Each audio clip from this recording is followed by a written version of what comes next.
What is up with it? This is the Commentator's Curse. I'm channeling my inner Scar. We made it to episode 16? 16?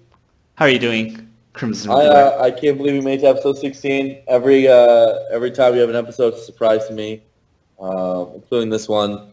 I'm really happy to be here. Awesome. It's been kind of a, I guess officially since now we're in September, we could safely say that the Summer of Smash has completed for 2016.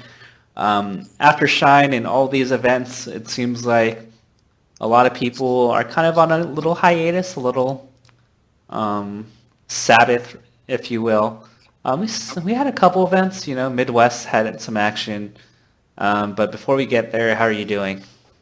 I'm awesome. Just had a pretty good week. I actually entered a tournament for the first time in I don't know, very long time, at least 6 months. It feels even longer. Last weekend, because I was at SacAnime. I randomly didn't tell anyone I was there. There was I played all the Sacramento players.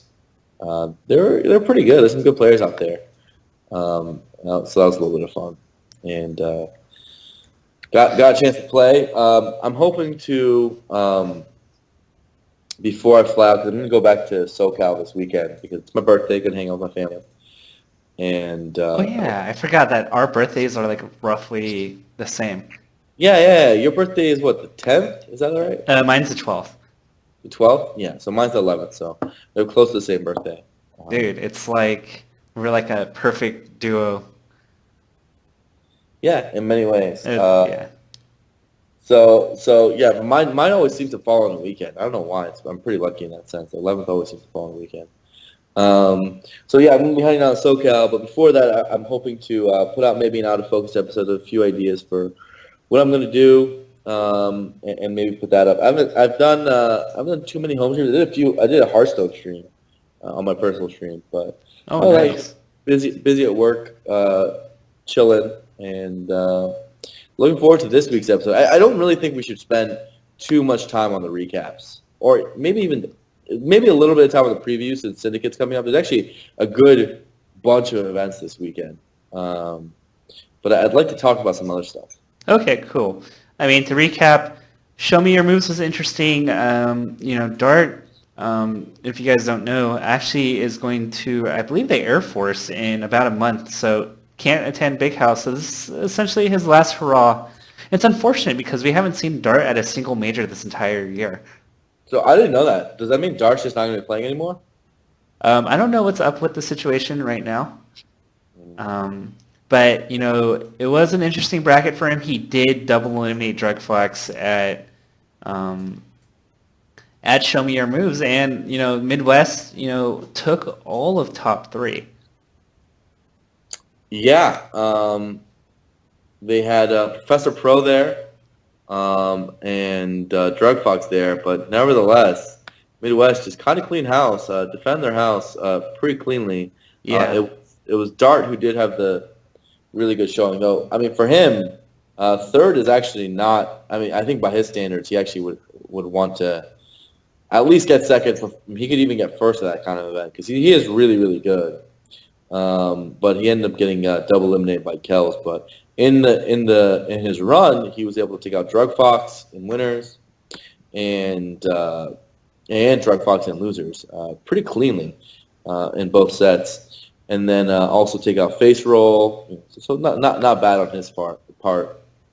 I guess it kind of makes you wonder just where's Drugfox ranked overall, right? If we're being honest and looking at his results this year. Another poor performance from KJH, pretty much getting as low of a placing as he is capable of, losing to Kells, barely beating Rick, and then getting 3-0'd by Drugfox.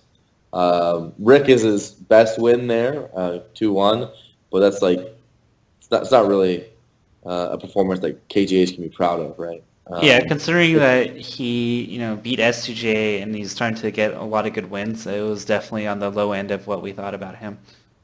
Yeah. Interesting also is that Dark Rain can still beat Abu. And he did it But pretty lose to who did he lose to in winners? Dark Rain. He lost to Amida, another another Yeah. Jigglypuff. So that was just a weird result. I don't know. Dark Rain is all over the place sometimes. You know, you never know what you're gonna get.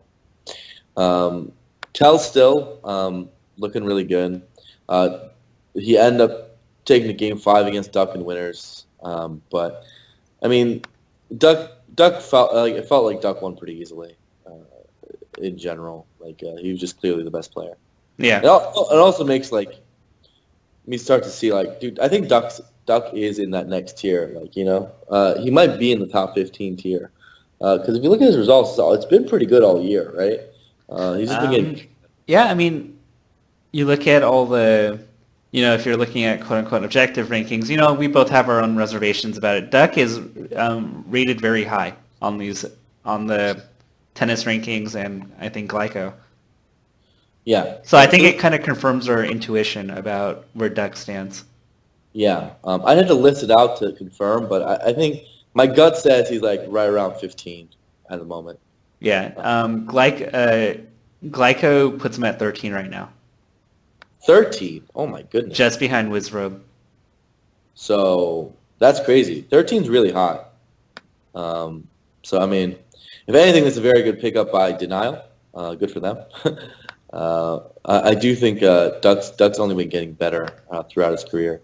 Can't really think of a time where he declined in skill, or even declined because of a lack of hard work, which is usually, you know, which I find, you know, to be the biggest culprit is when people take breaks or, you know, take a step back and like have to relearn a lot of things. Doc hasn't really done that. He just kind of kept climbing steadily, and I really respect that.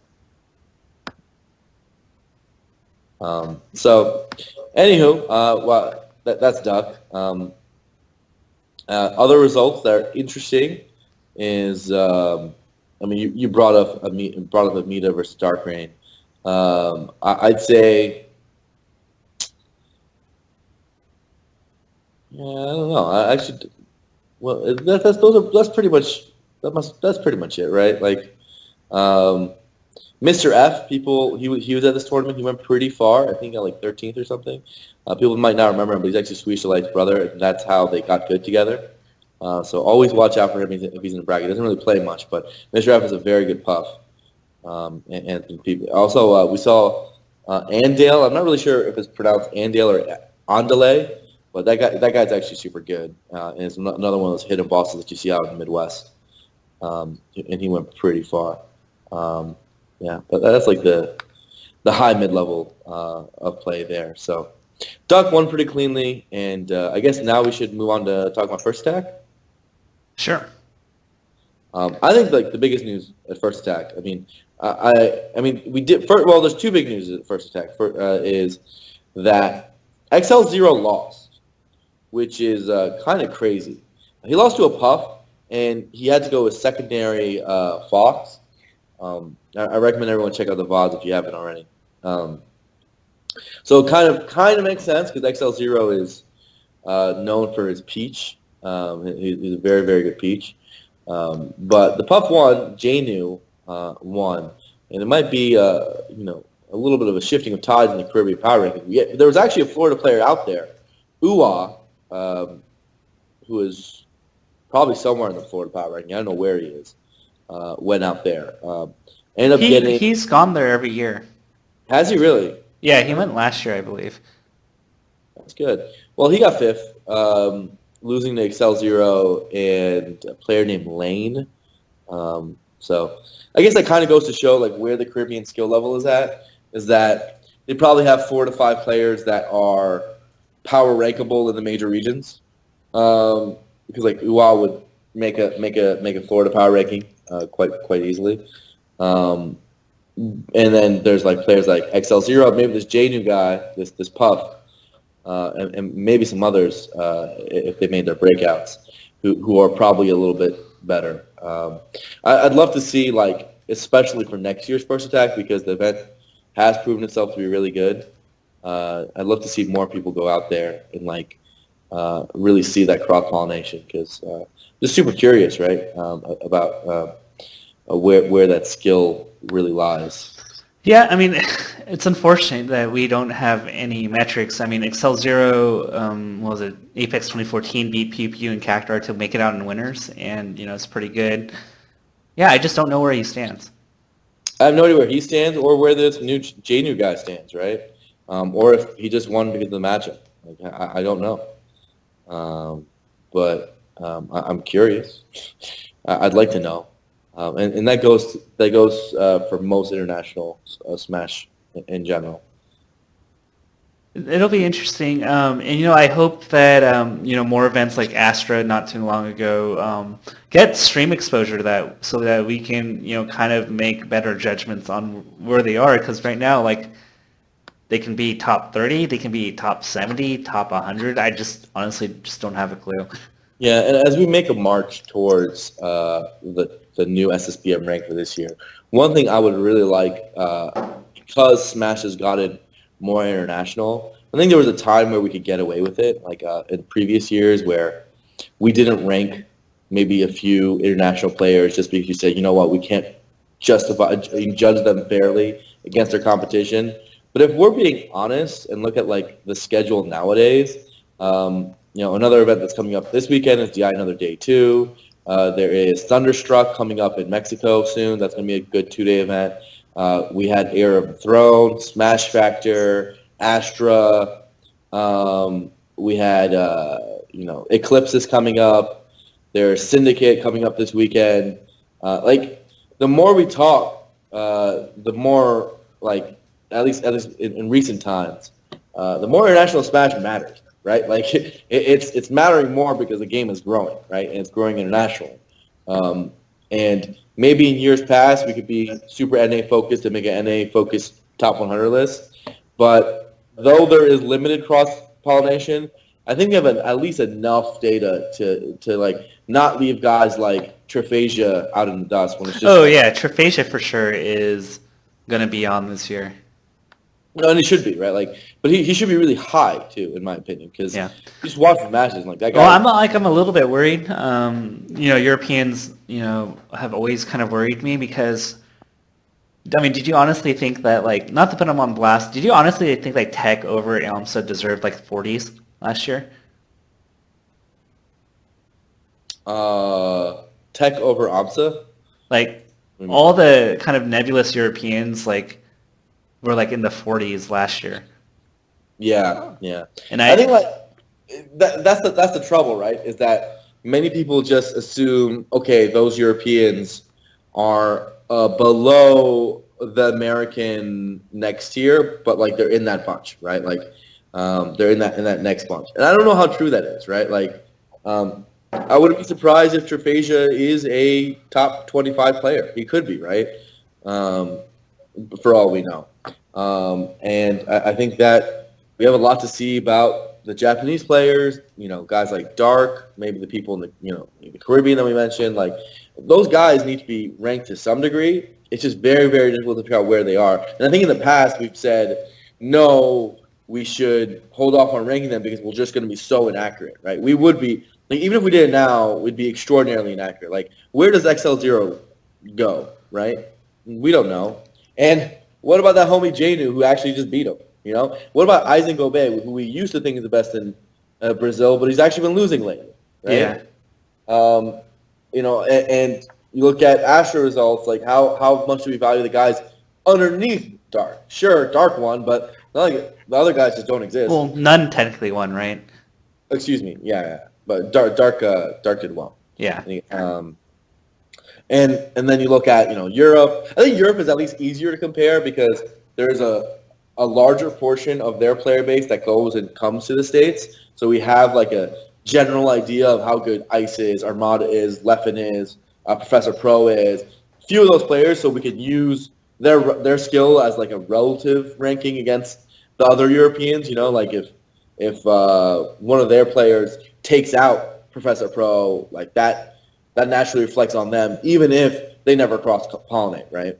Yeah. But like it's much harder with guys like XL Zero, who just came to Evo, and that's like it, right?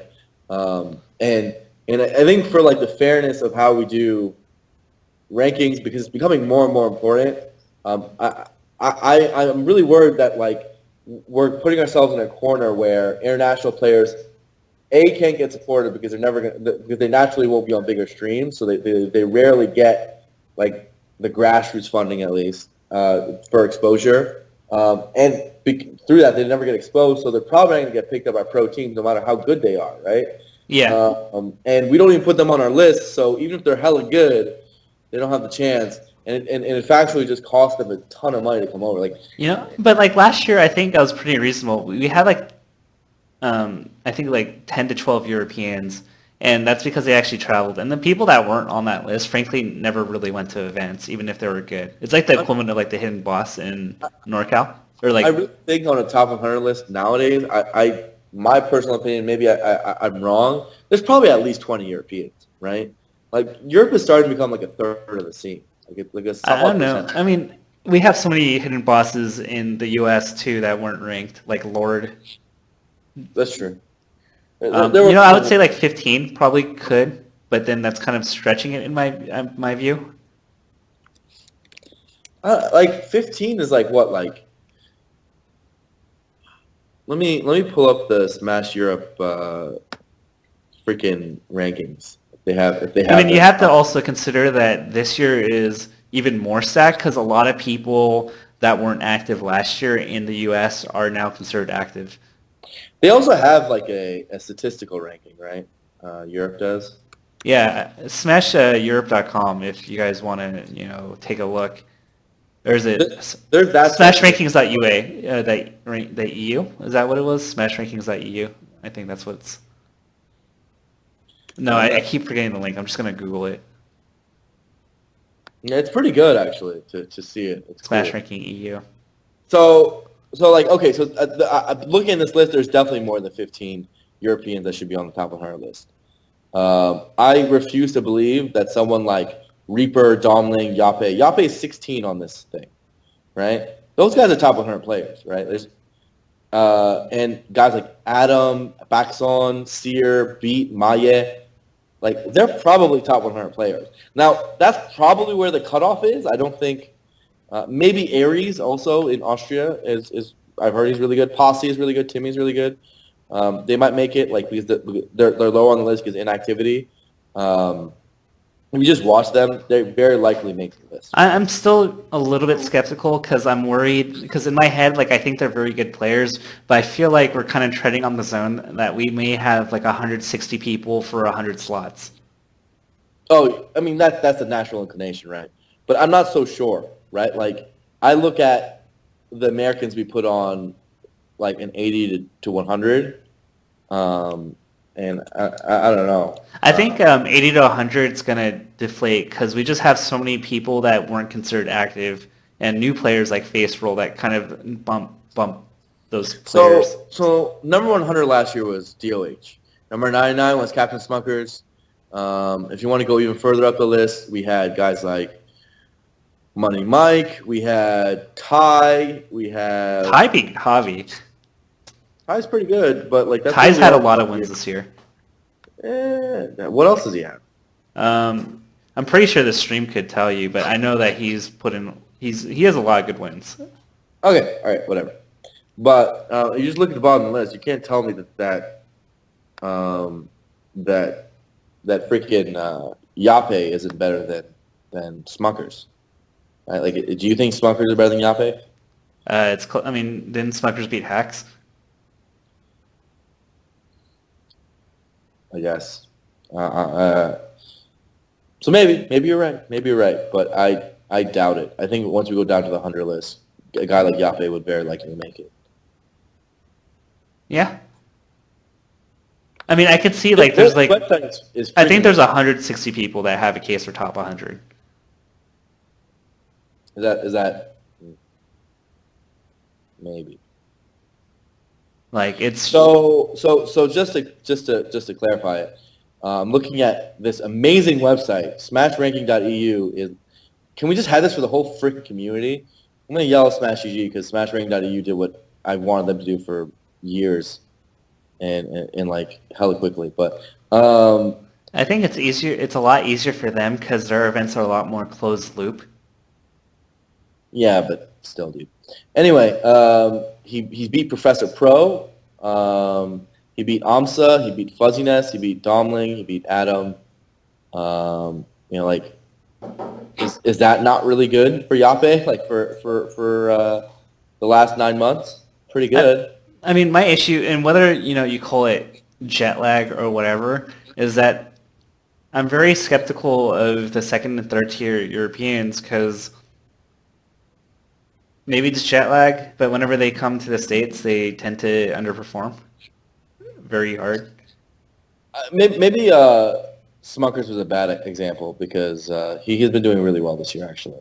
So maybe Smuckers And like is the guy. even like over Triforce, like severely underperforms every time he comes to the U.S. Who do you lose to? You lost to Iori last time? Donkey Kong? Iori's good. And Iori's another example of a hidden boss that like doesn't get rated because he doesn't travel. I mean, I guess it's... Sure, he has that loss, but like this year, like he also beat None. He also beat Triphasia, Professor Pro, Android, VA, Tech. Like these wins have to mean something. Like we can't just write off all that stuff and just be like he lost with Donkey Kong. It's just so unfair to him. I mean, it is, but like at the same time, it's kind of... I mean, we've done this since like... Maybe it's less of a case now, but like, we go back to like the 2012 era where like we kind of joked around and like every European player was touted as like a top 20 player, like, or top 30, like, and then you see, and even Hack was like touted as like this really good player and they all got like 33rd and like 49th, at these events when they travel and meet US players. So maybe I carry that bias, but I'm still largely skeptical. I mean, dude, Europe has gotten way better since then.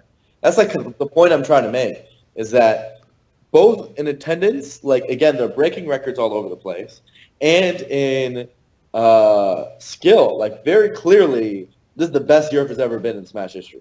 They have Armada, Leffen, Ice, Professor Pro, Over Triforce, Triphasia, AMSA, Android. To get, like, dude, the list is really, really stacked. Like, it's crazy.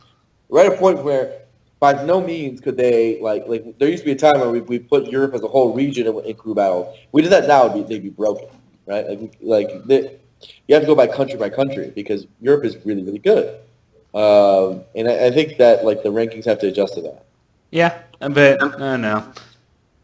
Maybe you're right. Maybe you're right. It's just like watching AMSA at Pound and Xanadu this year was kind of disastrous, and this is like number 6 or number 7. Look, I'll say this. I think that in the analysis, we value the American wins and losses that they make so much more than the ones they do within Europe, and I don't think that's fair. Well, okay, let's put it this way, though. Well, like, why? Like, okay, one bad loss in the NA, and it's like their career's over. When then they go ahead and beat amazing players back in the EU and proven players back. All right. But let me say this: you have two conferences that don't play against each other, right?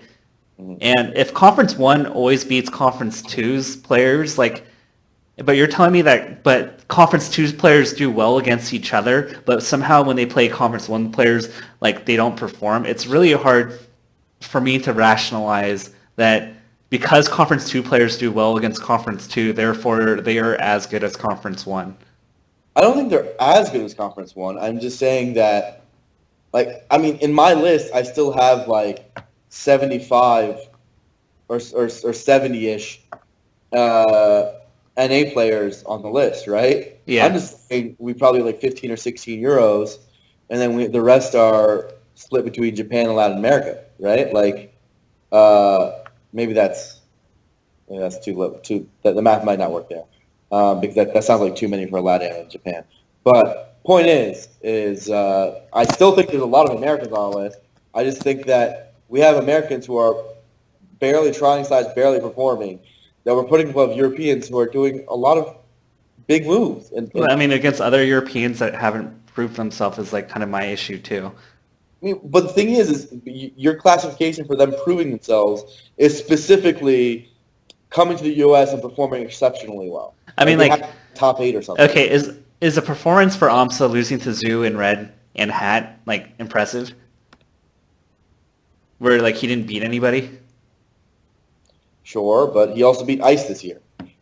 Yeah, but like how many times does Ice beat AMSA? Like what's the set count? Is it like grossly in Ice's favor or is it 50-50?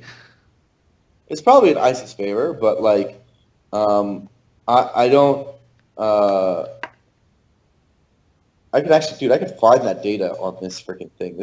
Actually, we can. This site is actually incredible, and we need this everywhere. It's holy crap! It's so good now. It's 3-6. What do you know?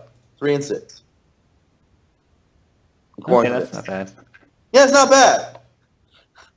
He's pretty freaking good. Wait, but this year he's 1-2. Okay, is that bad against someone who we rank like 12? Do you think the skill difference between AMSA and Ice is so much that AMSA should be like ranked 50th or wherever the hell we're gonna put him? I mean, but like you cross-pollinate European versus European, right? And a lot of the arguments we can make for second-tier European players or third-tier European players is because they do decent against other third-tier European players. And my metric for a lot of these third-tier European players is what happens when they go to the U.S. against other players so that I can get some context. Because if the third-tier European players, are doing well against, the 70s, the 80s, then fine, like I'll put them in the 60s, if they can beat them consistently. But it's a little troubling for me when a person that's top 7 in Europe is losing to Red, losing to Zoo, losing to Hat. Look, yes, and it's possible that that's variance, and he just had a few bad results also. Like that's and not only that, but like we know enough about how good a lot of those guys are that a win over Ice shouldn't be brushed off. It doesn't matter. I mean, but I see what you're saying and I agree with you. But a lot of the other players you're saying is, well, this guy beat Fuzziness and this guy beat Reaper and he's putting in work. But like, I don't have any grid for that.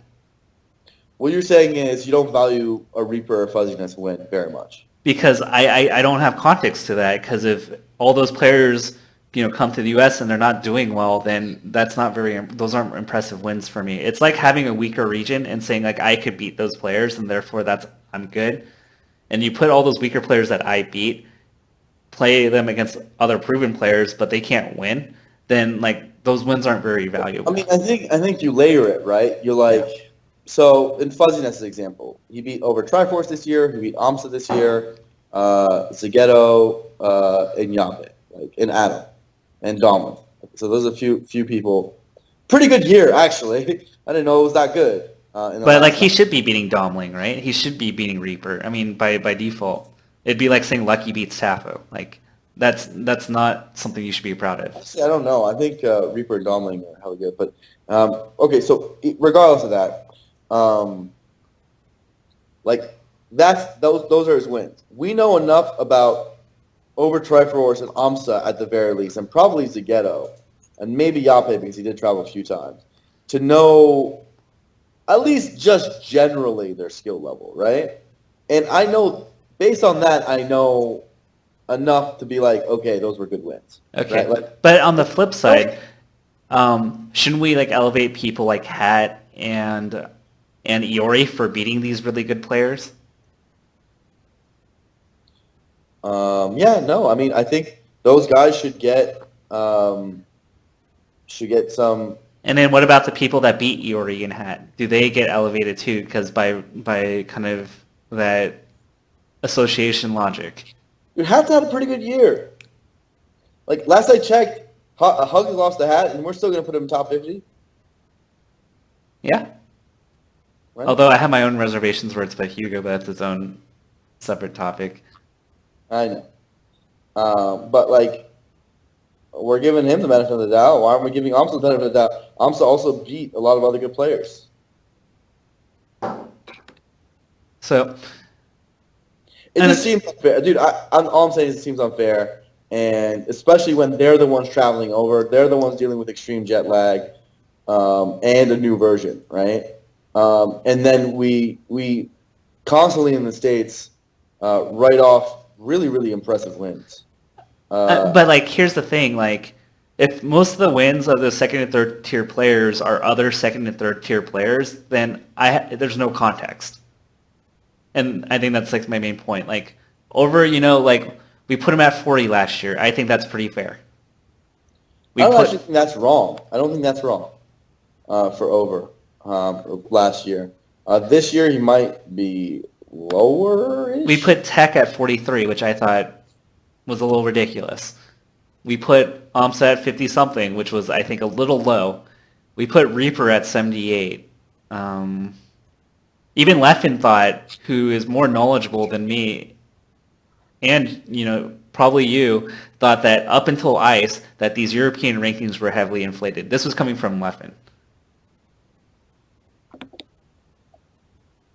But that was 2015. In 2016, you could be right. 2016, they have gone better. They get a lot more. The number of big events in Europe in 2016 compared to 2015, 2014 is like crazy.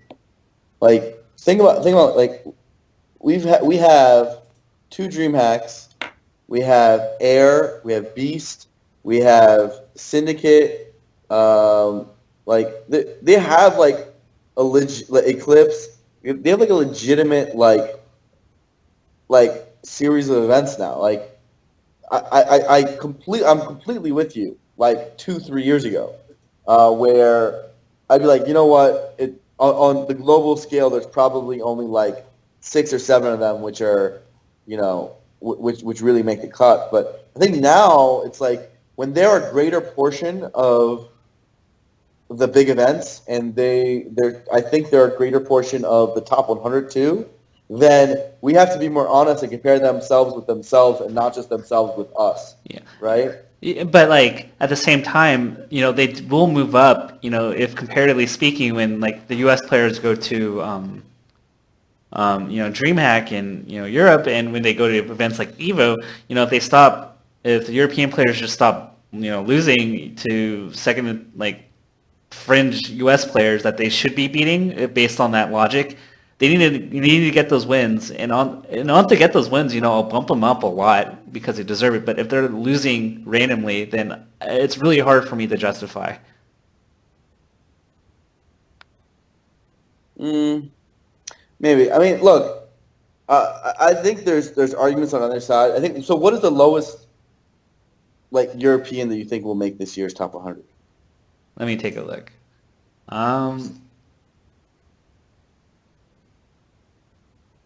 Probably Adam. Wait, so you think there's 19 that will make it? That have a good case. I mean, if you want to look at good cases, I would say down to 21. What's the problem? No, so once again, it's the logic of there's 160 people that can fit 100 slots, right? So I'd say 21 have an argument. So 21 have an argument, but you think 19 will make it? I would say probably like 16 or 17. Well, I mean, then we're actually not disagreeing this whole time. I'm just saying that maybe I'm wrong, and let me kind of see where your stance is. I don't believe, given especially this year, like I'm not convinced that like KIEW to Sire are like guaranteed top 75, 80 material. And are you putting them in the 60s or 50s? Like, I guess that's where I'm not. Okay. I think we agree more than I initially thought we did. No. I'm not putting them that high. Okay. I'm just saying they should make the list over just like not having them represented at all. I mean, I don't think the list that last year was that off. I just think that it's very clear that there's been a shift that there should be more, right?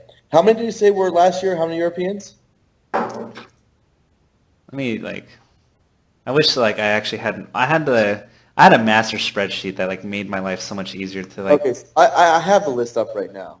So let's see, Armada, Leffen, that's 2. Ice is 3. Let's see, Professor Pro should be somewhere there. That's 4.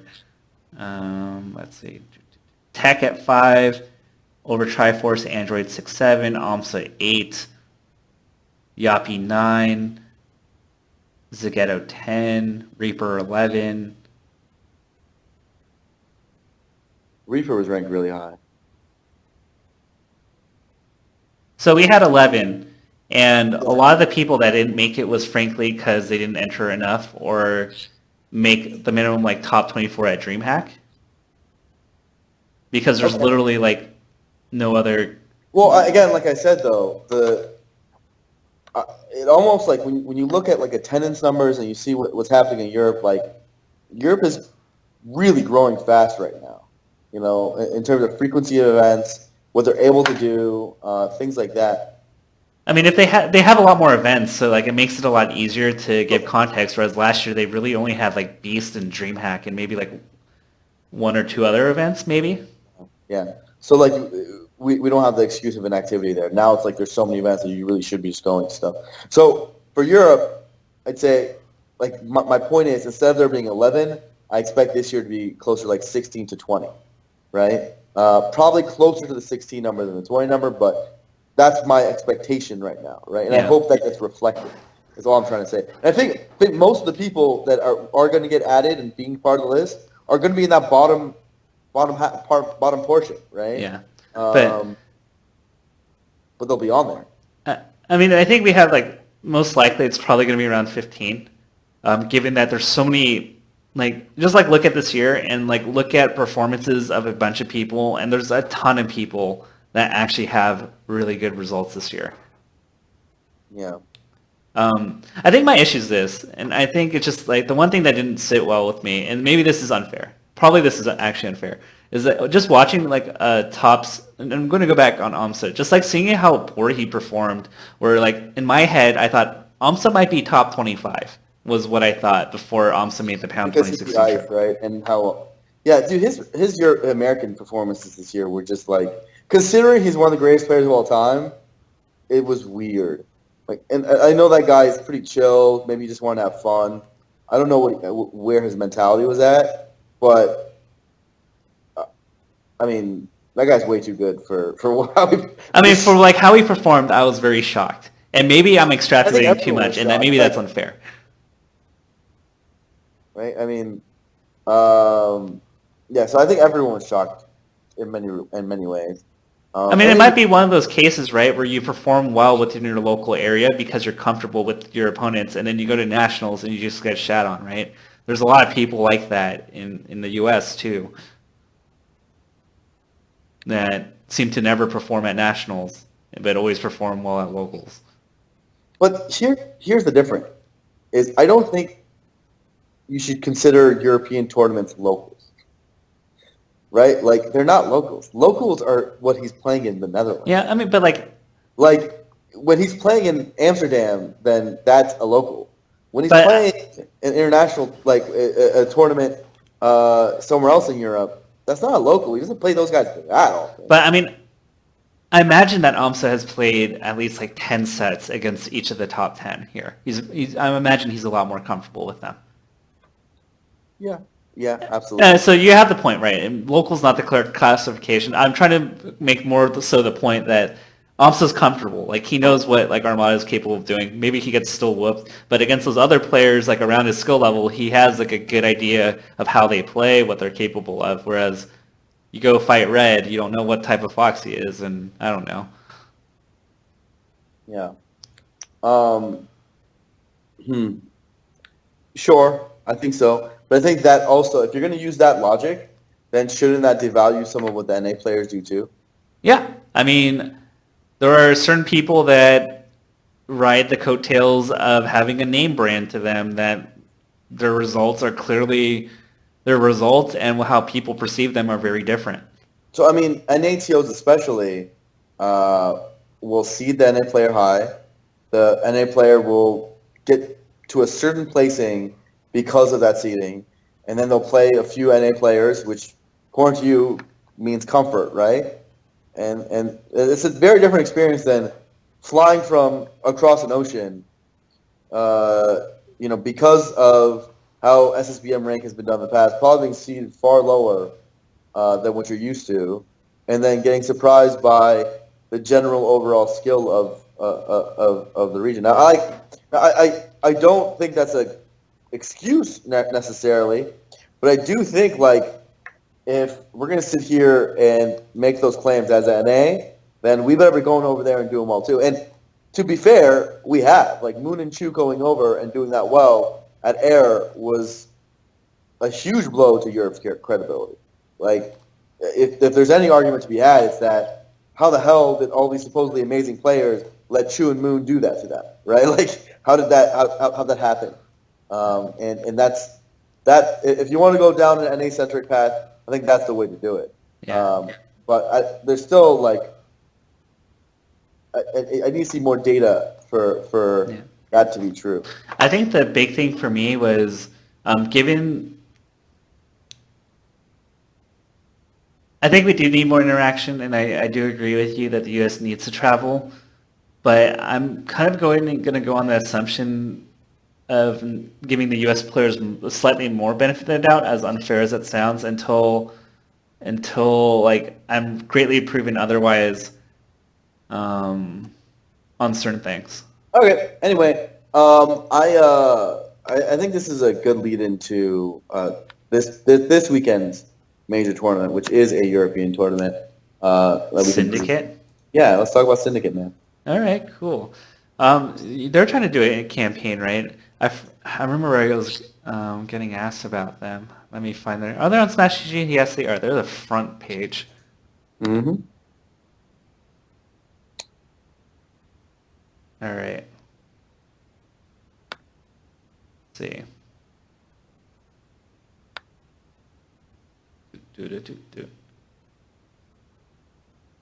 Unfortunately, does anyone know why Leffen's not coming? No, I don't. I think I said this earlier. Leffen put I don't think he wants to play until he's able to come to U.S. tournaments again and really play at the big U.S. majors. But I don't know, me personally, how much I agree with that decision because of things I stated earlier. Is that like there's a lot of good events you could go to regardless, right? There's Canada Cup coming up now. He already went to GOML and EGLX. There is like the Latin American tournaments, which he could have gone to. He could have gone to Smash Factor if he wanted to. And that could have made that tournament even bigger. There is all the European big events like Syndicate Air, the Dream Hacks, and so on. Like all that put together, like sure, it sucks not to be able to go to Shine and SmashCon, but you look at like the latter half of from August to the end of this year, and a lot of the big tournaments are actually international, are not U.S. based. So he could have still had a decent calendar, right? Like Leffen could have easily still had a decent calendar. And I think like missing an event like this, I mean, it's a big tournament that's not that far away from him. It's odd to me, right? Between this and Air, it's like he could have still gone and competed. It's not like beating Armada or competing against Armada is like not good for his resume. Yeah. When he comes to Canada Cup, or if he comes to Canada Cup, that would also do the same thing for him. Right? Like it feels like his competitive drive can at least get fulfilled to a big degree, though he'd be missing the Evos and the big houses. I think. I mean, to be fair, like I imagine like this year being incredibly tilting for him. Yeah. But to be fair, he did attend that one European DreamHack event. I forget what the official title of it was. DreamHack Summer. And he did win that pretty easily. Yeah. So, I do agree with you though. I think there is a lot he could do, but just as I think for him, if he lost, I feel like if he lost earlier with Mewtwo, like that would have motivated him more. At what was it called? Air 3? Yeah. Like I think that so there's I think he's in a hard spot because I agree it's very tilting and it's demoralizing, and I can only imagine how it is for him to deal with all this emotionally. But like, this thing has taken so long, right? It's taken like close to a year now, a little over a year actually. When Big House comes, it'll be the anniversary. But the last time we saw him at an American tournament was HTC, and like when it's dragging this long, you might as well. It feels like to me there's enough good tournaments that are not in the U.S. that he could at least give it a shot. And perform well enough. Like, he could be ranked number 1 in the world this year if he just attended those events, right? He with just. I mean, he has an argument. I don't think I would put him number 1, but he has an argument for it. No. I'm saying if he attended everything and tried it everything. Yeah. Like if he beat Armada like 3 tournaments in a row, I think that's like he has a pretty good case. Yeah, and if he went to Canada Cup and won that, won DreamHack on top of his Gamma win, and then he ran through Air and Syndicate, things like that. Like, if he started racking up these wins and the clip that's coming up soon, like, if he started racking all these up, yeah, like, the fact of the matter is he's almost conceding being 4th this year, like 4th or 5th this year, almost out of an activity, right? People who are ranking him almost have no choice, right? Just because he doesn't have enough data. And I think that's an avoidable situation on the side. As sad as everything else is, he could still go to these international events. I agree. I think I always viewed Leffen as an all or nothing person, and for him, I think he has to go 100 or 0. I don't think like Syndicate's enough for him to go to 100.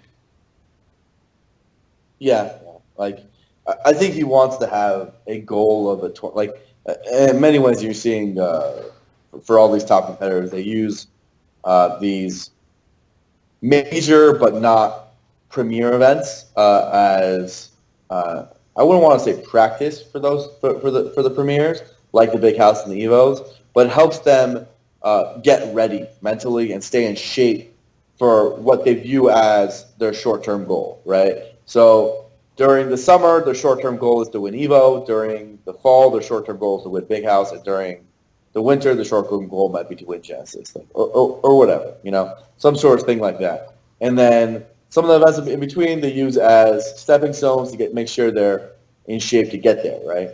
And he probably feels like he has a bunch of stepping stones in front of him.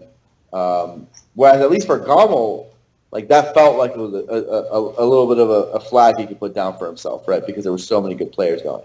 Yeah. So I think that same thing would have happened if he had tried more. Right? Like, I do think that we might have seen more of the gods and top players going out to Europe or going to, let's say, Smash Factor if he had gone to that, or if he ends up going and trying a Canada Cup, I expect them all to be there, and it sounds like they're confirmed regardless. But I think he could push the envelope on that, and the community would follow. Yeah, I mean, I think it's exciting, right?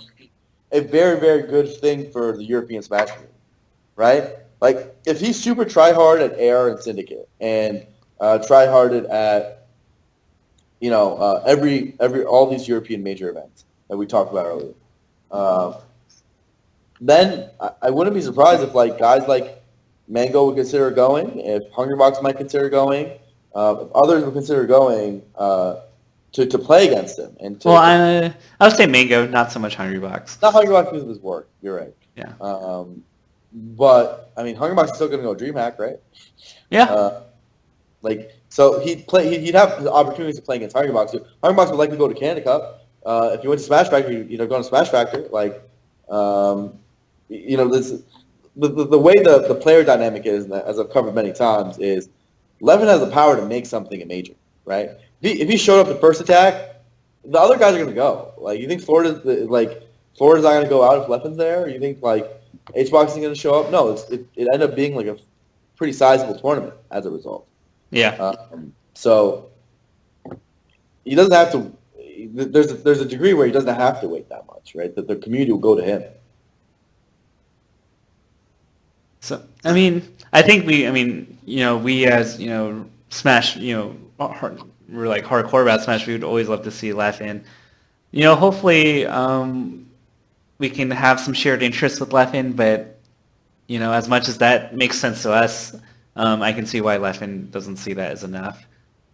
Yeah, no, I mean, I'm not blaming him, and I sympathize a lot, but when he gets ranked lower, it's not going to be entirely just about the visa issue. It's also because he could have gone to more events and tried at more events that were right in front of him, and he just didn't.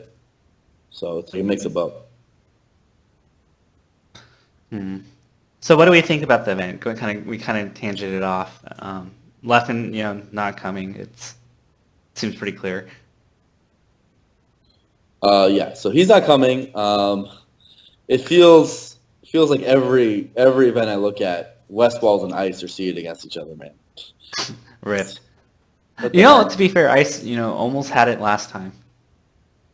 Just like, why has it got to be West Balls Ice every time? Can Ice get another opponent, please? Hey, we get Mango Plup every event.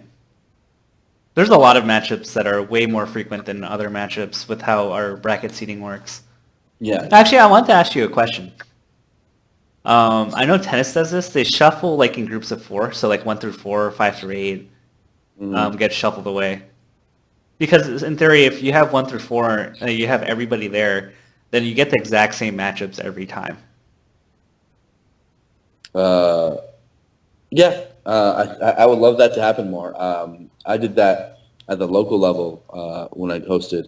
I think that strictly going by ranking is really faulty and can lead to the same matchups over and over in a really predictable bracket.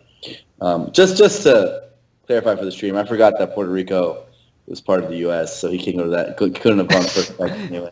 Oh, Crimson. So, I'm sorry, Puerto Rico. But I mean, you guys are in the state. What do you want from me? That's fair. Don't worry about it. It's a long week. I support the bailout. Let's go Puerto Rico. But yeah, so to go back on topic, the shuffling of seeds I think would do a lot because we have seen some of the same matchups, and conversely we haven't seen Wes has been to Europe so much, and I really appreciate that he has because he's been a really good ambassador for the scene and cross-pollination, and I love that stuff. Yeah. But even when he's done that, it feels like sometimes he's getting the same brackets over and over again. And I'd really like to see more out of it. Who else has been pretty consistent? I mean, and then, we had the Moon and Chew. I mean, I think it brings a special flavor because, right, we're not going to see, it's very rare we're going to see stuff like Dom. I'm just naming random names like Domling versus, I don't know, Pew Pew. And the only way that happens is if you send somebody to Europe. Yeah. Let's see. So, I mean, it seems like a fair share of their top 15 are going to be at this event. So it's still exciting. I mean, I kind of consider it as the U.S. equivalent where the majority of the top 20 are there. Yeah. Most of their big names are there. A lot of crazy matchups to keep an eye on. I think West Ice is a rivalry though. It has happened a bunch, but I'd like to see if Ice can overcome that cliff. Also, Android has recently been performing really well. He has Ice in his bracket, so we'll see. But he'd have to get through Traphasia first, so really stacked little corner of the bracket there. On that side. And on the other side of projected, one person I'd watch out for if I was West Balls is Maye. Maye is really good against Falco, super, super good against Falco. If I were West, I'd worry about all the Sheiks. Oh yeah, he has Amsa in his bracket, and Amsa, I mean, should be really good against Falco. I mean, I can't think of. He did lose to Zoo though. He lost to Zoo, but Zoo's a very different Falco. He plays against, of course. He plays Adam. Adam used to be his training partner, right? Yeah, Adam played Falco, so and Remen, right? So Remen in the Netherlands. So That's two really, really good Falcos he's always had. And, of course, he must play Backstone not that far away in tournament a bunch. So he even had Backstone in the round before to kind of warm him up in the matchup. That does sound worrying for Wes. AMSA, pretty hard opponent right there. So I put that on high upset alert if Wes loses to AMSA right then and there. I think ICE can also get upset by Android right there in that same round. So it wouldn't even surprise me if we see Android AMSA in that semis instead of Wes ICE after all. I mean, you never know what's going to happen to Wes, and that's like the funny thing and the frustrating thing sometimes, being a friend of Wes Balls and rooting for Wes Balls. Yeah, you should never underestimate Wes Balls' ability to lose. And we should never underestimate Wes Balls' ability to beat anybody except for Hungrybox and Armada. Yeah, we should never underestimate Wes Balls, period. Yeah. In his ability to lose, his ability to win, that guy is just hella good. Yeah. And hella bad to him. So on the other side, just like to pick the bracket apart, over Triforce and Pro, I think that's probably heavy Pro advantage. And I love that I can look at the stats to see if that's true. Over's taken some sets, right? Over has taken some sets. I see that right now. 15 and 26. So it's and Pro's advantage 26 to 15. But it's still that's a decent number of sets taken on over Triforce's side, right? So that could absolutely happen there. And then on the other side, Armada's just going to go and kind of stomp through. What? Just kind of to give context, what odds would I have to give you to not pick Armada to get into winners finals? How about win the tournament? I expect. You'd have to I think this is Armada winning 99% of the time, right? There's a very, very, very small chance that he loses. Who's capable of beating him?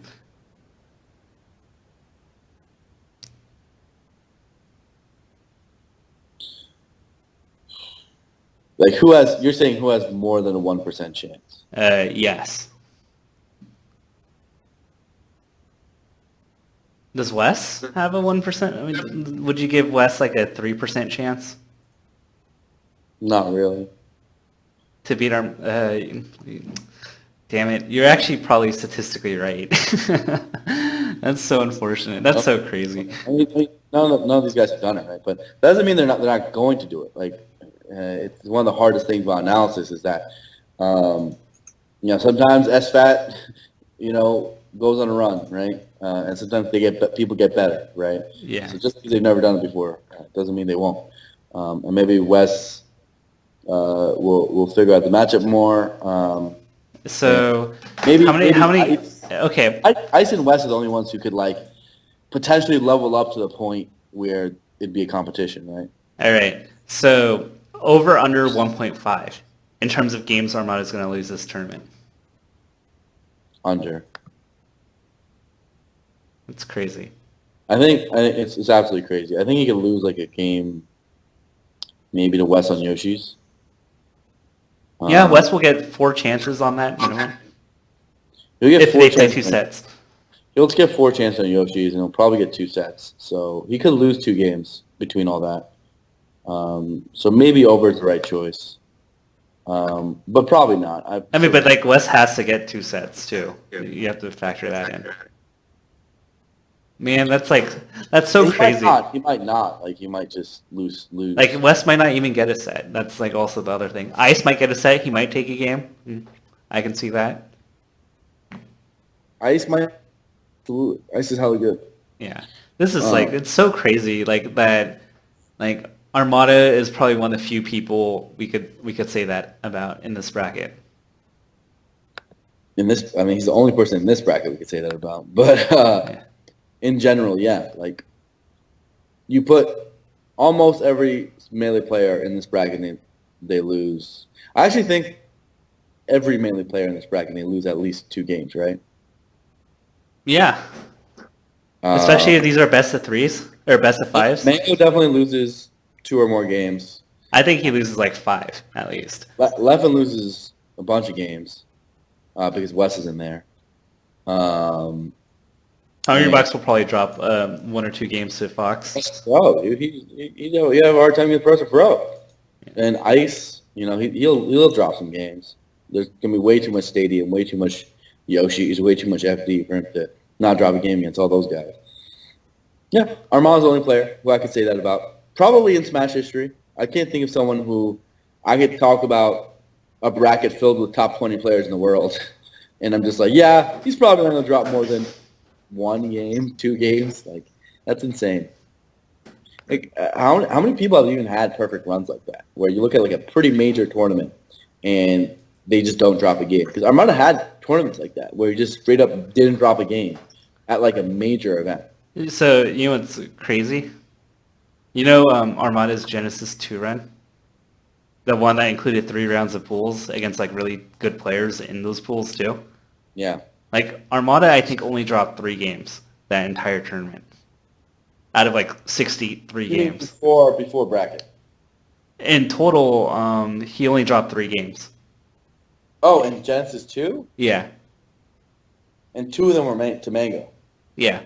And his bracket run was Bizarro Flame, S2J, Dr. PP, Hungrybox, into Mango. PP was weird that tournament, but it was a 3-0 still. So he lost 1 game to HBox on the timeout, right? With up B? I think so. And then 2 to Mango? Is that what you're saying is the truth? Yeah. That's like hilarious. It's one of the craziest runs that like anybody's ever done. And you remember those like old school days where round 3 pools were like death pools? Yeah, no. Like he like 2-0'd everybody in like every one of his pool rounds. Yeah. So back in the day, for the people who don't know, we used to do like 32-man, maybe even 24-man brackets, 48 at most, but usually 32-man brackets. We did like top 32 videos and stuff. And we had a round 3 pools phase, and you can look up the results for things like Genesis or like the old pounds to see it, which were like absolute death pools. We're talking about like you list the list of names in this round robin group stage, and it would blow your mind. Can I read one of them for you? Go ahead. I remember some of them were so like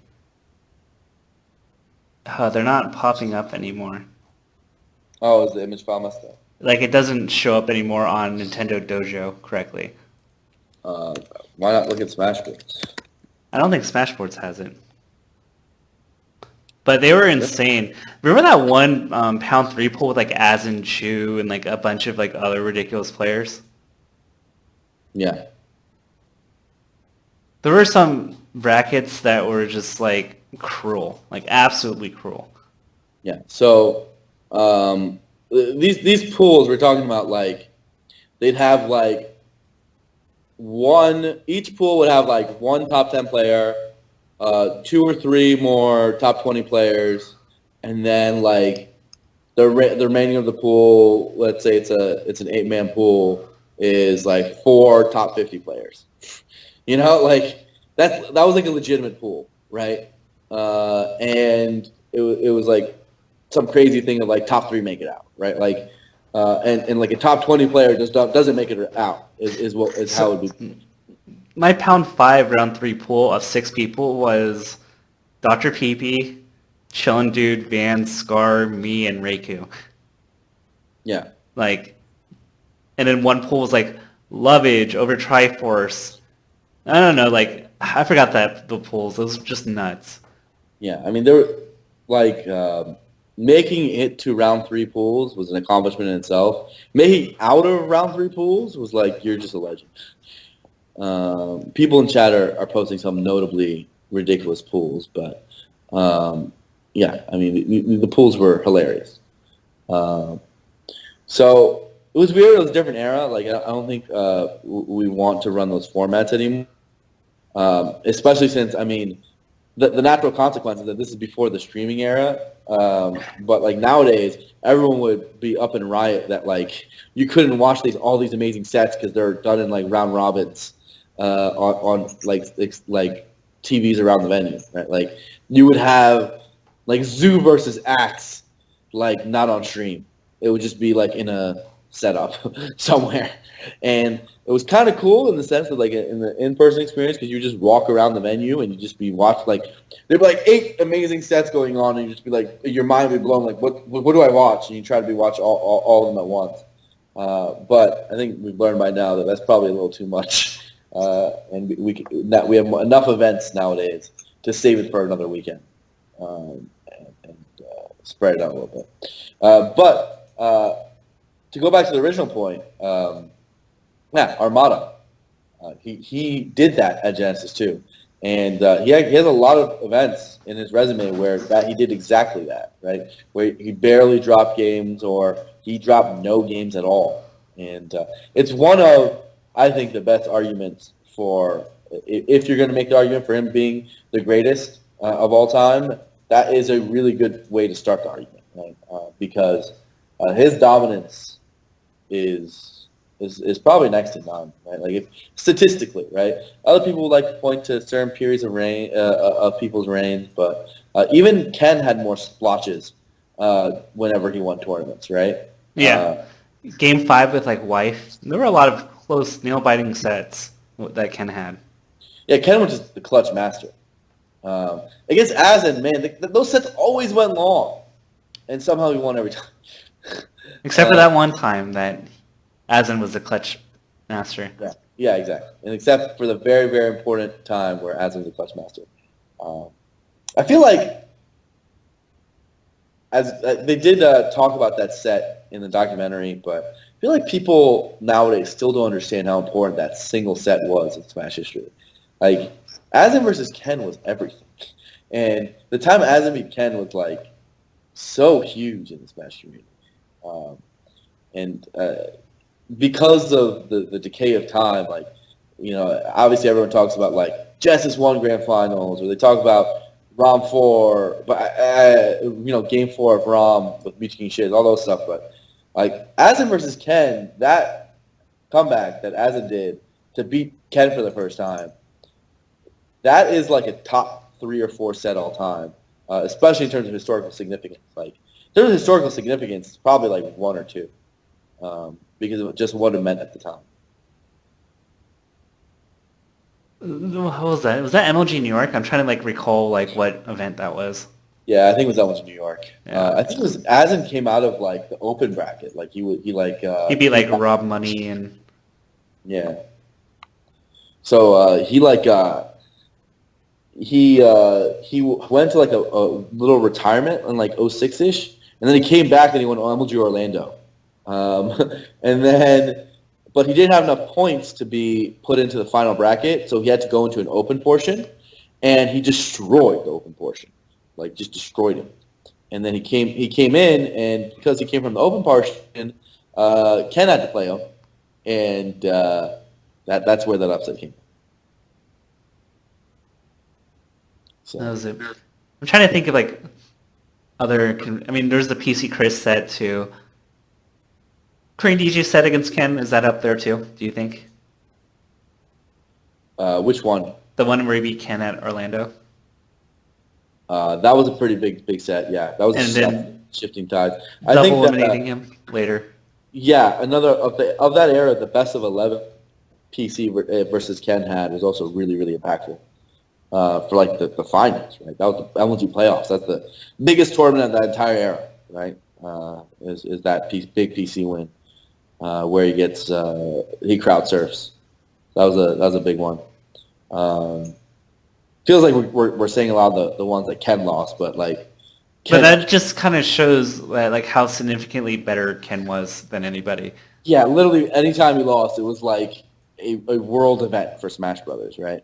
Kind of like how Zero was in Smash 4, right, for the first couple of years. But imagine that, but extended to like 5 years, you know, like to an even larger portion of time, from like 2003 to almost 2007, right?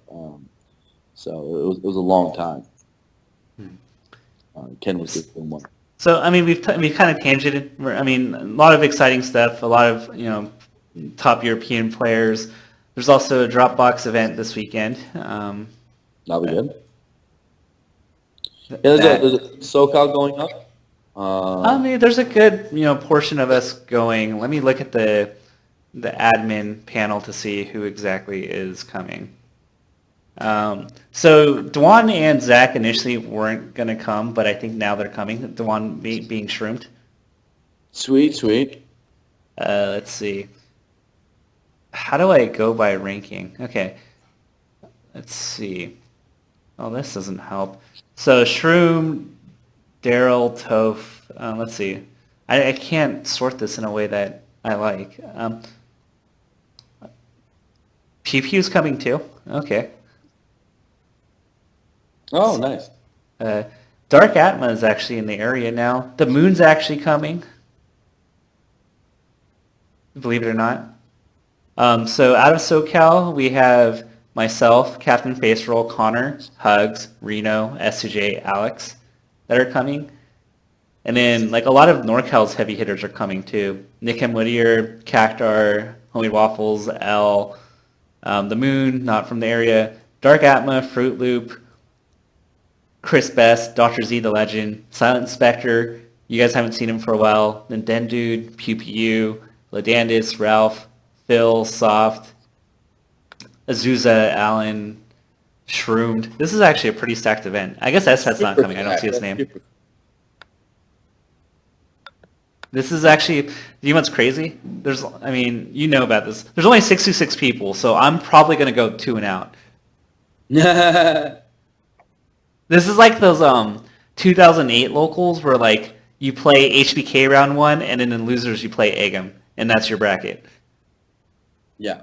Do you remember those brackets? Yeah, I remember. I remember when tournaments we were so stacked because of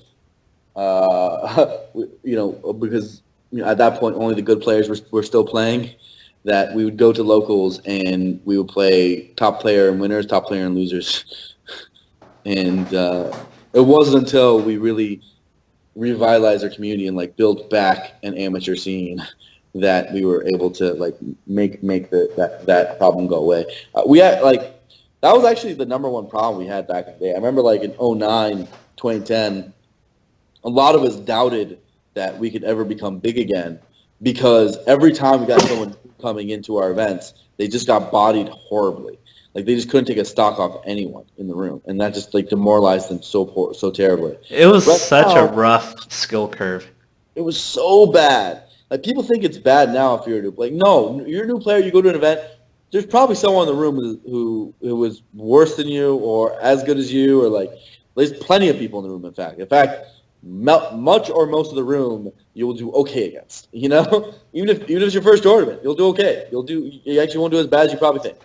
Now there's another section of the room, probably most of it if it's your first tournament, which you can't touch, and then there's definitely another section of the room which you like don't even plug in, and it's going to be really rough. But back then we didn't have those skill brackets. Like it was just that upper echelon. I have to tell you, this is actually a funny story. Silent Spectre was a bully, to new players. Was he? Yeah, like he would literally because everybody loves Jeff and Norcal, right? Imagine like that's your first tournament and the crowd is cheering moves that Jeff is going to use to kill you, and he gets it, and then he force stalks you as that happens. That's what he did to a lot of new players. And you know who I'm talking about, like having Bobak cheer, having Peter Dill, Zope, like all chanting against you, having a Maiko, Tang all yelling moves to kill you with. It's like you're like a little like lamb, and then there's this gladiator dude trying to kill you. But they're not killing you, they're styling on you. Yeah. So, I mean, that was true. We weren't very good at keeping new players back then. We were absolutely not. We hope that you passed the trial by fire, and if you were good enough, you probably eventually got decent enough that you went 1-2 in bracket instead of 0-2 every week. So I as people know, I spent most of my Smash time as an organizer, commentator thing, right? But in the time that I tried to get good was actually during that dead period, right? Like I really did try to get a lot better from like pound 4 to like when Melee started to boom, right?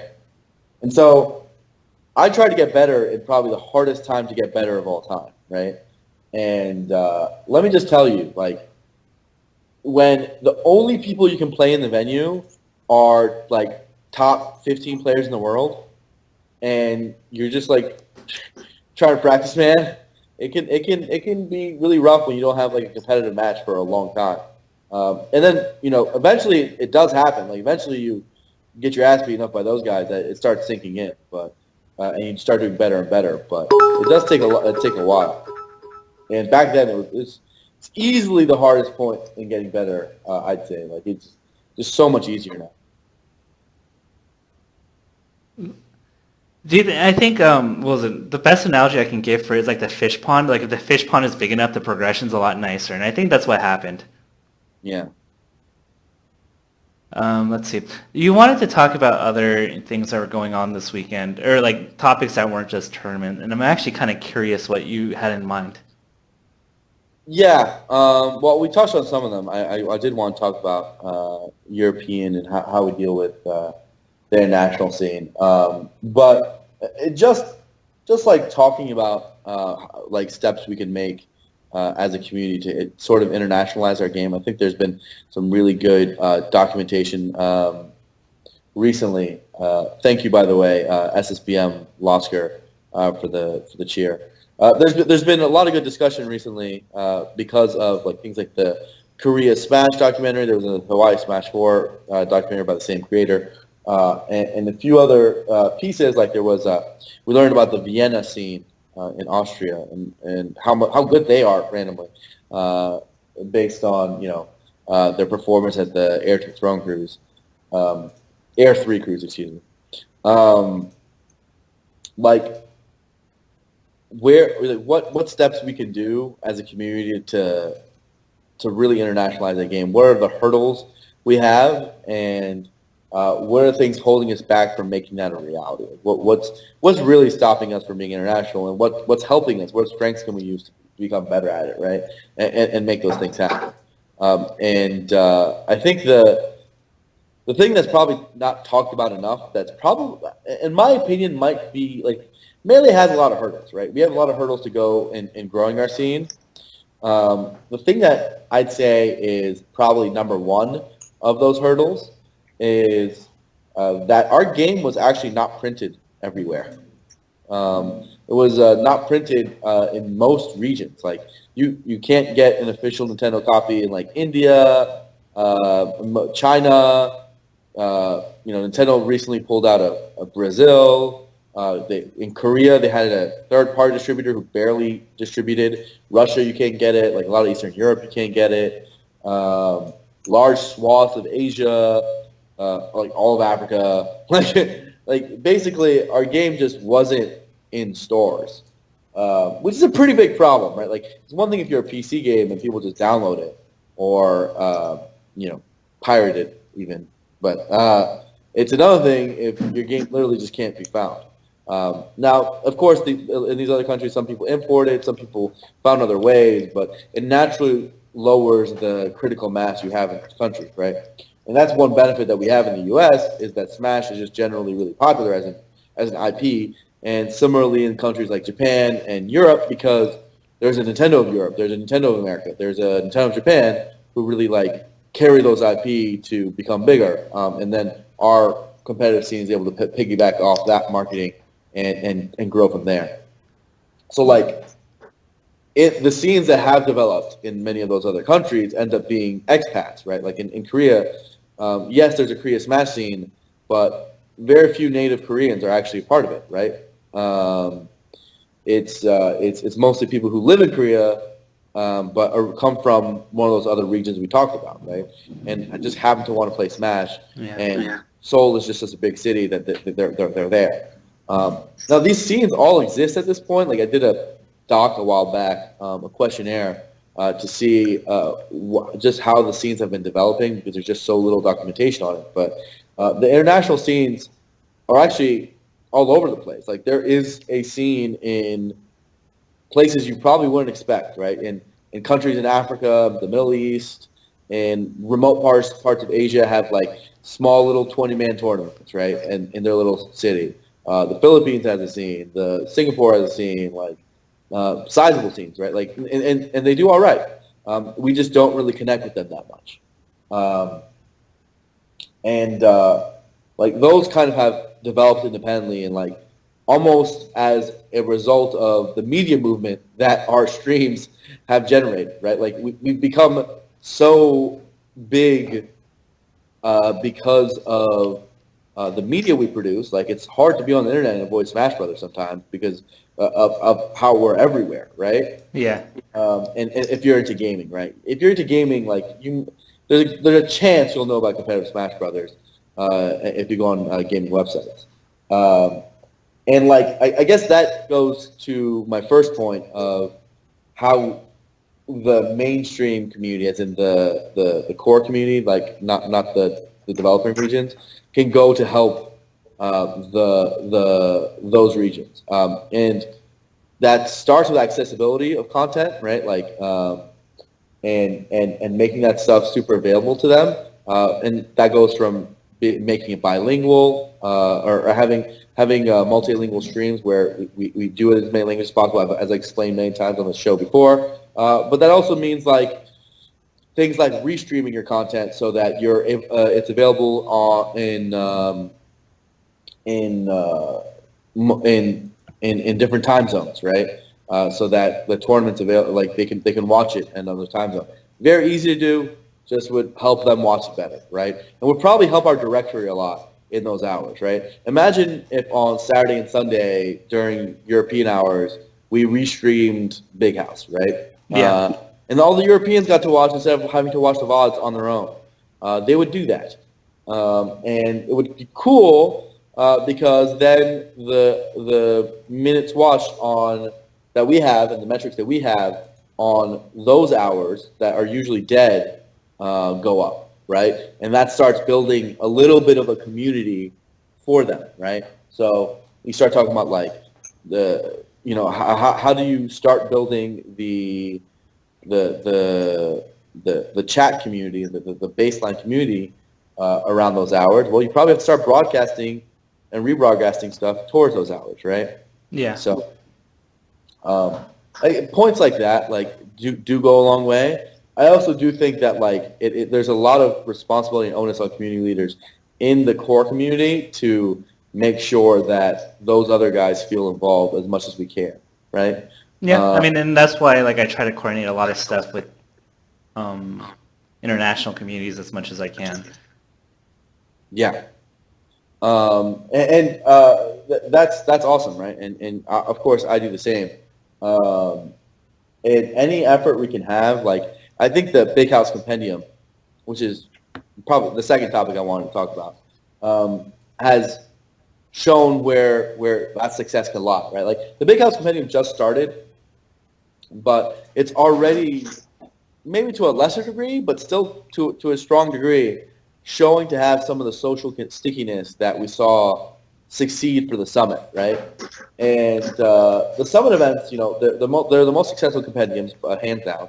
They were super sick, and the compendiums did a lot in being able to fly players out, give a pop bonus, do a lot of things for the event, and everyone knows, and saw with the Smash Summit how that stuff can pay itself back in the content, right?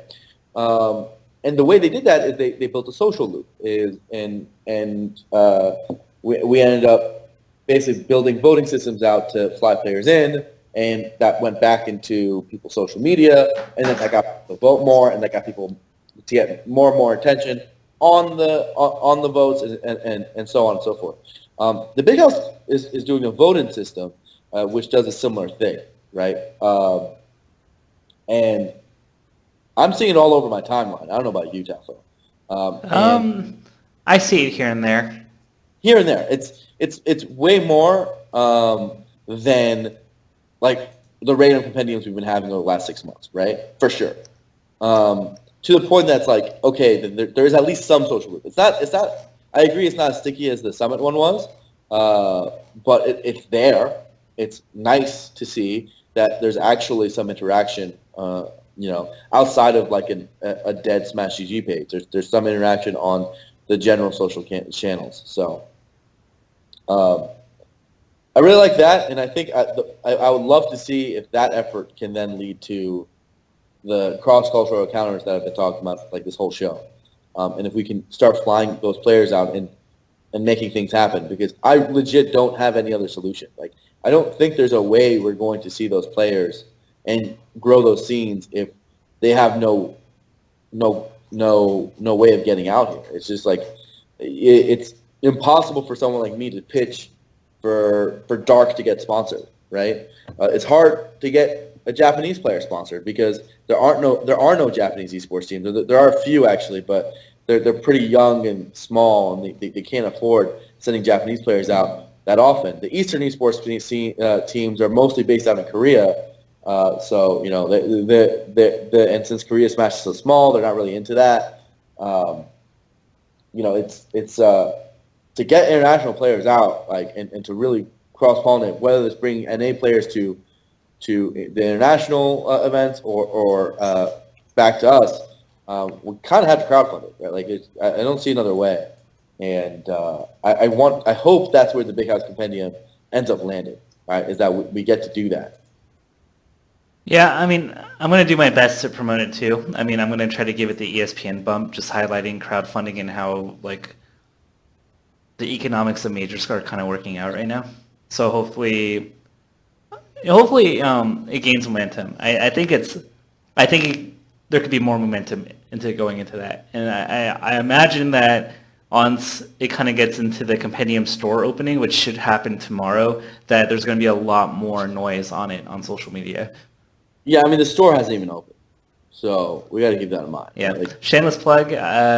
Putting up a Zero to Hero Season 4 on the store.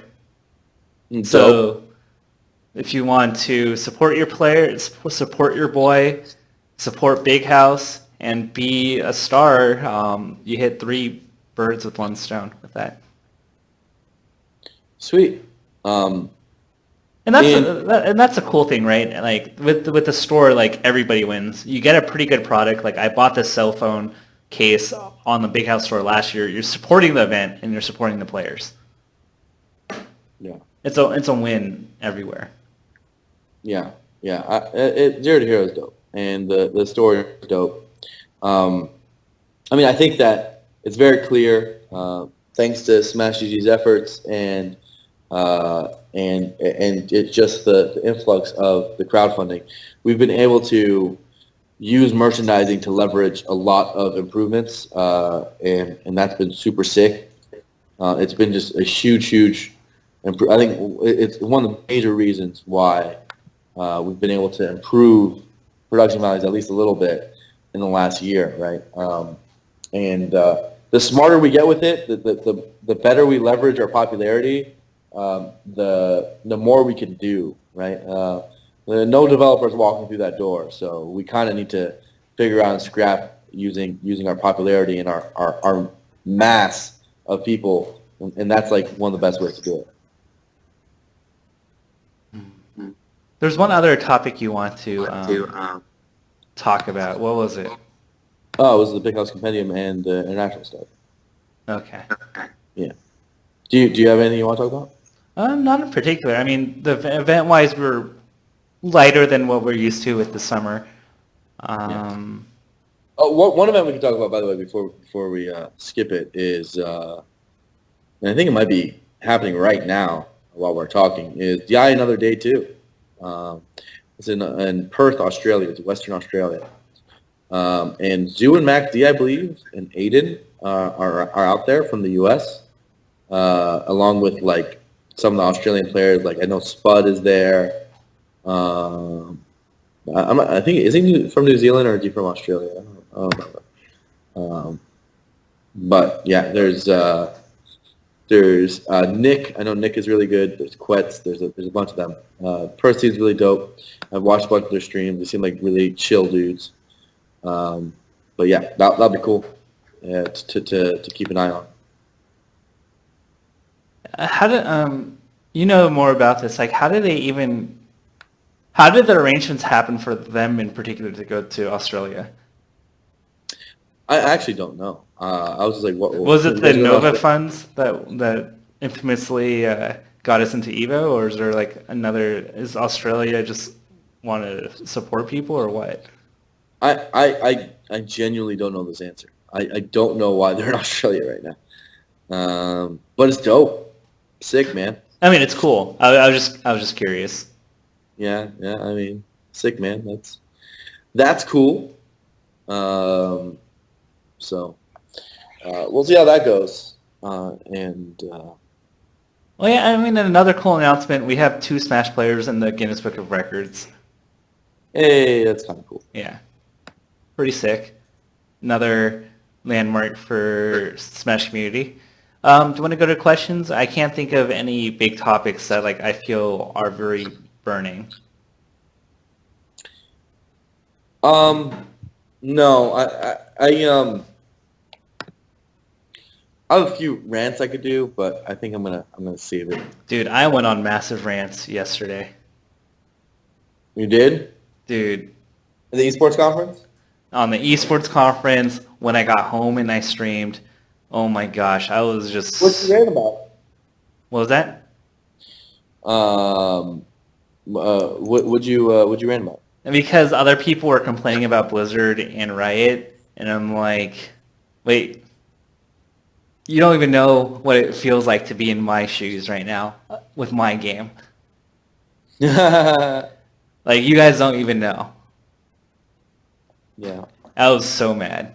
Money is nice, but the lack of money makes you strong. Yeah. So, it's cool because like there's a quote that's on the front page of Reddit right now where Raynad, the homie, you guys don't watch Raynad. He's actually a super, super awesome guy. I've been playing with Frodan, who's another Tempo Storm teammate of his, a bunch, but in the office, that is. Raynad's a really cool guy, super, super sick guy. Nothing but good things to say about him. He says, quote, Smash is one of the best examples of a successful esport. League of Legends has a lot to learn, has more to learn from Smash than Smash has to learn from League of Legends. And you know what? I think I actually agree with that.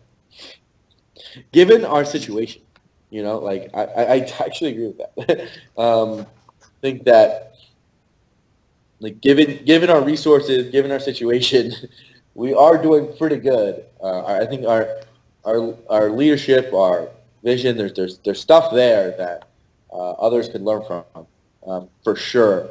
That they probably won't be looking into because they don't see, you know, they don't view us as that tier. Yo, over here we have Arian. Yo, are we doing show on show right now? Oh, dude, we're about to do some stream session. He's doing a podcast called The Commentator. Hey, is that Frodan? I should watch it. Yeah. And what's they're up, right Frodan? now chilling on the stream, and I'm interrupting it totally. Yo. He asked for an office store. Huh? He asked for an office store, and I'm like, okay, as long as I don't show you Twitch content. Ooh. I mean, this area is safe. This area's safe. There's nothing crazy here. Yeah, but there's like cool conference stuff. Yeah. Sorry to bother you. No problem. You're gonna hang out later, homie? Yeah. Frodan. Dude, he's Frodan's the man. I'd say Frodan's one of my best friends. Yeah. You know, if we're in Bizarro world, let's say for whatever reason Nintendo had the foresight of esports and thought that Melee was good enough to do it. You know, they poured money, and we wouldn't have developed our own homegrown community leaders had Nintendo taken the reins and ran everything. Yeah, I mean, I'd have a job. I'd be doing something completely different. Would you have been a TO or anything if, you know, Nintendo ran everything? Or Never, man. Why would I? I TO'd out of necessity. I never TO'd for any other reason. I TO'd because no one else was doing it. Yeah. And I commentated because no one else was doing it.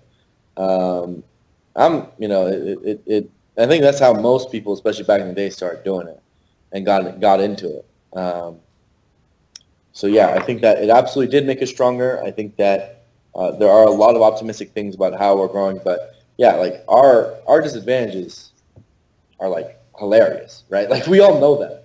But that's what like makes us so special, and that's why we know we're amazing. You know, it's because we're over here, no publisher support, with our game not being printed in freaking like most of the freaking world, you know, stuck on an old system with old hardware, as much as CRTs are beautiful, like that's a problem, right? Yeah. And to get our game, you have to go on Amazon and drop like $250, right? Like to get it legally at least. It's like it's pretty hard, man. That's like really hard, bro. And not only that, to stream our game, you have to have a specialized capture card set up, a full rig. To stream any other game, you just plug in your mic and you press go. I streamed Hearthstone and I was like laughing at how easy it was. Like it's just like you turn on XSplit, you put my webcam and drag it as a box, and then you hold the game and you're online, right? So like all those disadvantages, those are humongous disadvantages. We have our advantages too, but like the fact that our advantages came out of our disadvantages. I feel like a lot of them. Yeah, like our advantages, which to go into it is, though we are on older equipment, CRTs are cheaper than HDTVs, and many smaller countries still use CRTs, at least at the moment. Many developing regions still use CRTs at the moment. So they're easier to find. People are of lower income can find and go to a Goodwill and spend $20 to get a CRT or just find one on the street. It's not that hard. And though you have to, the total cost can be really low for a console plus system.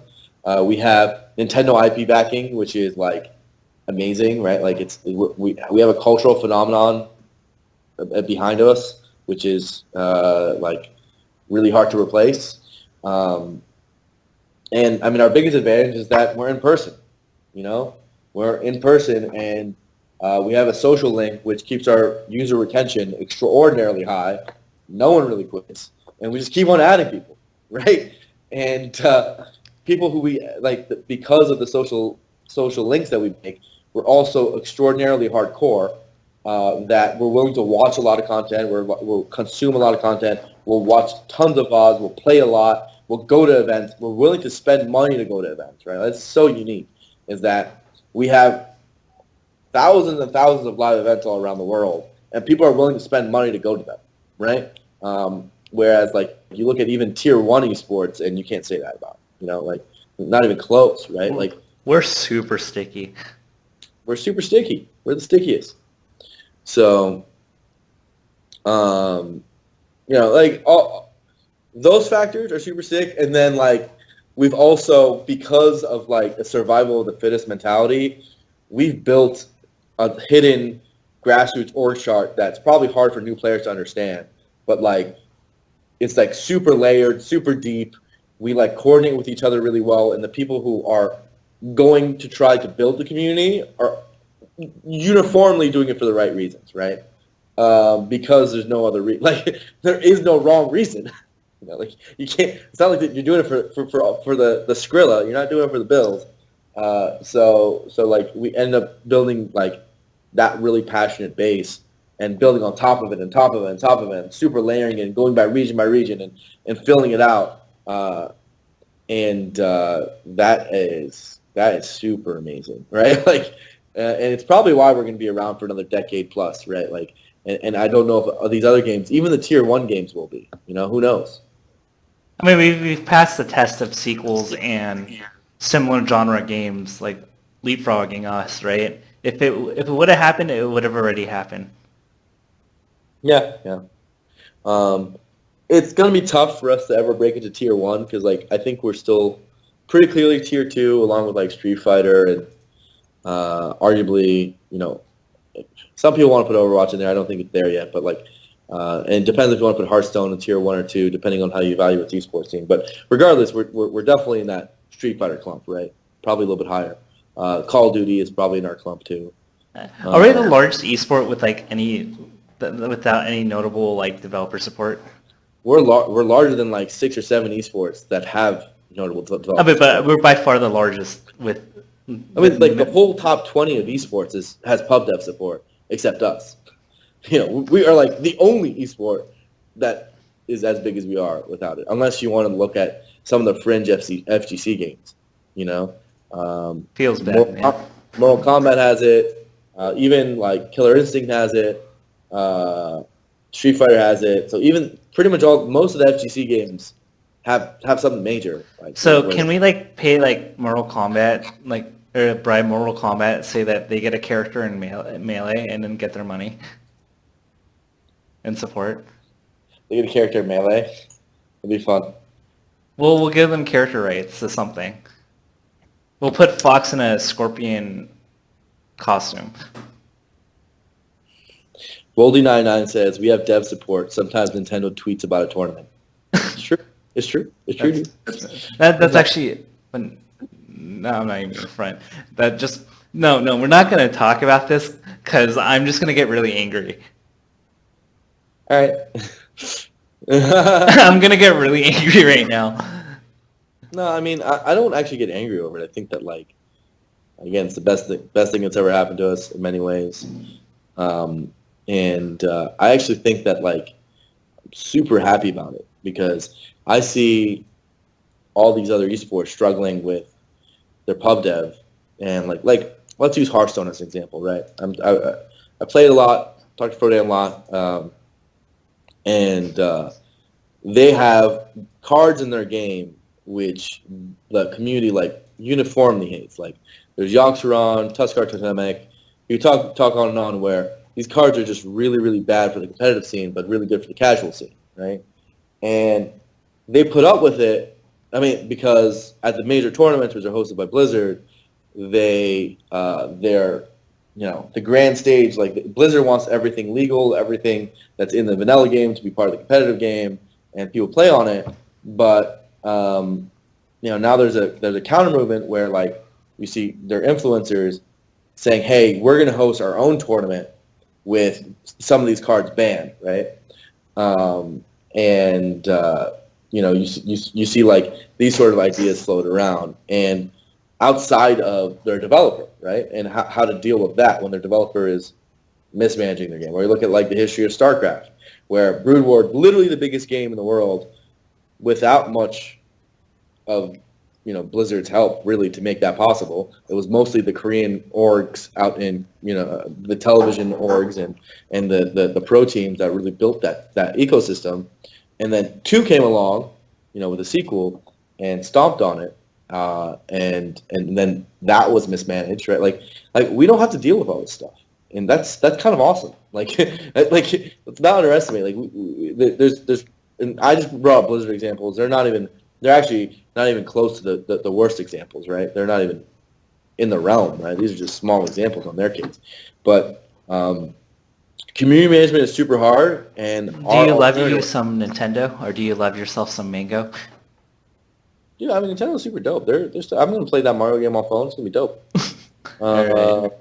So I think it's fine.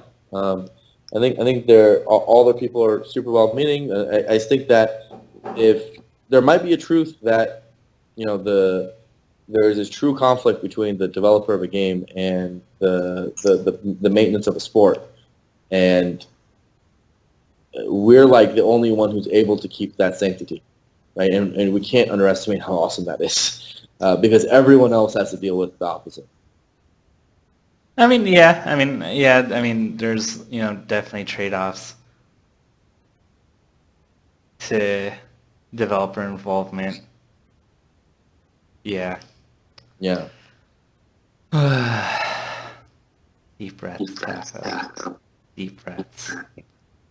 It's cool, bro. Anyway, should we go to questions? Yeah, let's do questions. All right.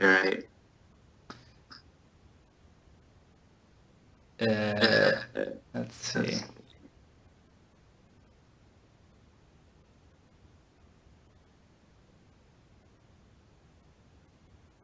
This one's directed towards me. Am I coaching Mango now? Any chance C9 would start flying you to tourneys as a coach? What sort of things do I talk to him about? Would I drop commentary writing for a coaching job? Would Mango be your number one person of choice? Love you, Tafo. Thank you, Dominic Defuna. It's an informal relationship. He just asked me to be a pseudo coach and tell him nerdy things. LOL. It's the exact conversation we had to do this. It would be cool if Cloud9 flew me out.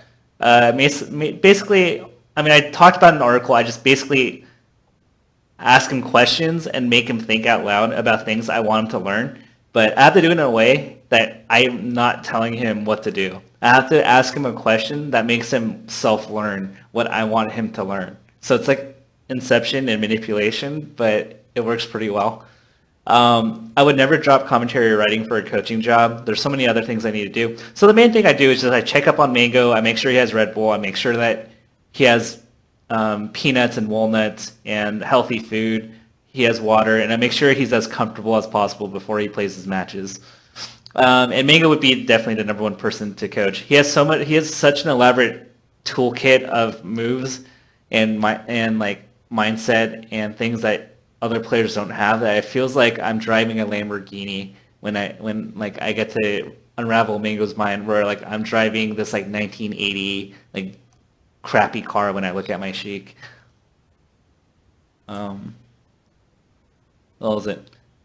When will tournaments move from using CRTs and consoles to PCs running Melee off a Dolphin? Do you think widescreen support and other Melee customization options make it worth implementing this change sooner rather than later? I don't think it's happening. It's not cost effective, man. Like to have a lot of Dolphin capable setups. Like I mean, at least these days, like tournaments have 128 plus setups, right? And we've found an elegant solution between the Smash Vault out in the West Coast and Gaming Generations out in the Midwest to ship stuff, to ship large quantities of exactly that, CRTs plus systems. So I think we're going to ride that wave for a while, right? Like we've built these massive vaults all across, not just with those two vaults, but there's also a vault in Canada, there's vaults in Europe, like that we've all coordinated to build. And at least for major events and probably most local events, we're going to use those because we worked really hard over the last 3 years to make that. So those aren't going anywhere, and making a fleet of Dolphin machines will probably cost us a lot of money to maintain and to build. So I'm not looking forward to making a second vault. So we're just going to keep going, doing what we're doing.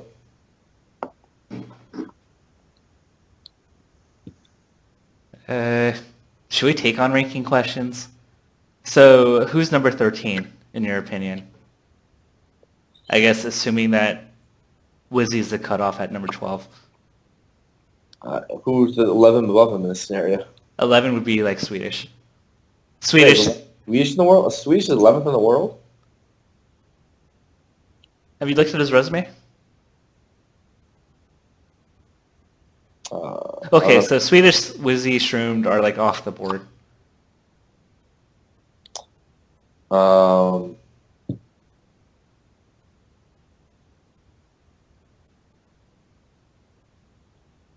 don't know. I'm assuming it's. I don't know. I actually don't really like these questions too much. I don't like these questions. I mean, Manser's probably lucky. We have to really look at the results. That's where I'm leaning in my head. I don't know if that's where you were leaning. But that tier was uncomfortable to do. I'll tell you that. Because I'm in the process of writing a Red Bull article, and there are like 5 people. Because I didn't put Leffen on it because he didn't attend much into power rankings. Where, like, I was really not comfortable putting any of them at number 12. Like you could have said, in context, the 5 people I was struggling with included Ice, SJ, Lucky, Duck, and PPU. Noah Nato says, "Blur, please stop hating on Swedish." I was the big. I think he's like one of the biggest. You're one of the biggest Swedish fans. I'm like Swedish fan number 1. I was on the Swedish train before anyone was on the Swedish train. I was like talking about Swedish like 4 years ago. Chill out. Like yeah, he was on the Swedish hype train like way before everybody else. Come on. I'm just saying. I don't know if he's like freaking 11. 11 is really high. Can I take a message from chat? By the way, guys, we use it at Ask FM, but there's a good chat question, so I want to answer.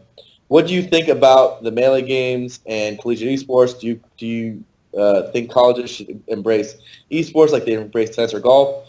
Those less popular sports, what would it take? What challenge do you anticipate? It's a really broad question, but it's a very good one because I don't think we talk about collegiate on the show. I actually got to have some good conversations with SoCal Esports guy and High School Star League yesterday. Oh, But you can talk. You know more about this than I do. You want to take on it? Okay, so what I was going to say is, so another advantage we have is because of our amazing grassroots infrastructure, like one thing I can do is I could probably host a tournament in St. Louis this weekend if I really want to. I have that whole grassroots network I can tap into. I can just talk to the major TO in St. Louis and make things happen, right? I didn't know how powerful that was until I started doing it. Like when I hosted stuff out in, like for the Texas events and with the PAX South or South by Southwest or with PAX in Seattle or like many other events that I've like coordinated now remotely, right? Before I thought that the only way to host an event is to like live in the region and like go to the venue and all this stuff. But nowadays, I'm hosting events and I'm helping with events, which when I walk into it during the weekend, that's the first time I've seen the venue in person, right? So you have minions. So there's basically a large grassroots infrastructure that we can all pull from, right? And it's really useful, right? So what that's caused is there is a conjoining and symmetrical collegiate org chart, which is really useful. The whole collegiate scene, if you think about it, is split into with the mailing games. It's split into regions and like has regional leaders and all this stuff, which is very similar to how the general scene is structured. It's just modeled after it, right?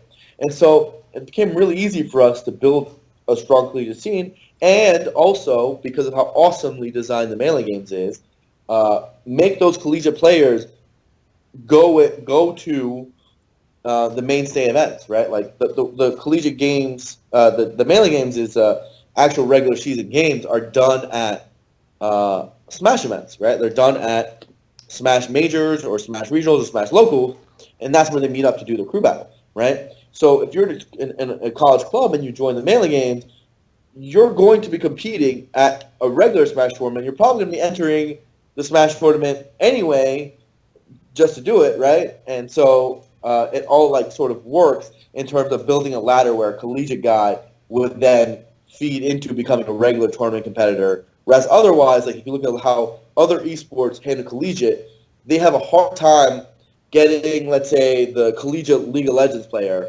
from going from their college club where they play other colleges to then go into the pro scene or then go into the amateur scene or any other thing, right? Other than where they are there, right? They stay in their collegiate circle.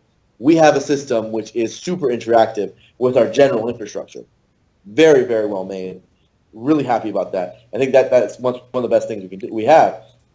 In terms of like more investments with what things we're doing to make it better, I think you guys are going to see a lot of amazing changes in this year's Melee games, and I think that it's only going to get better.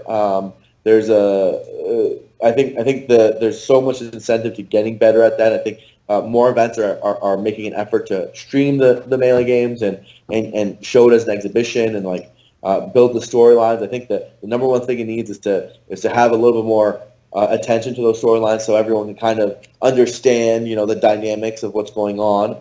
But ultimately, it's a participation play, right? We would just want collegiate players to be able to compete as crews with each other, and that's what we've done. So a lot of the core of what we need out of a collegiate system for Smash is actually already at its optimal, right? Like it's already really good what we have right now.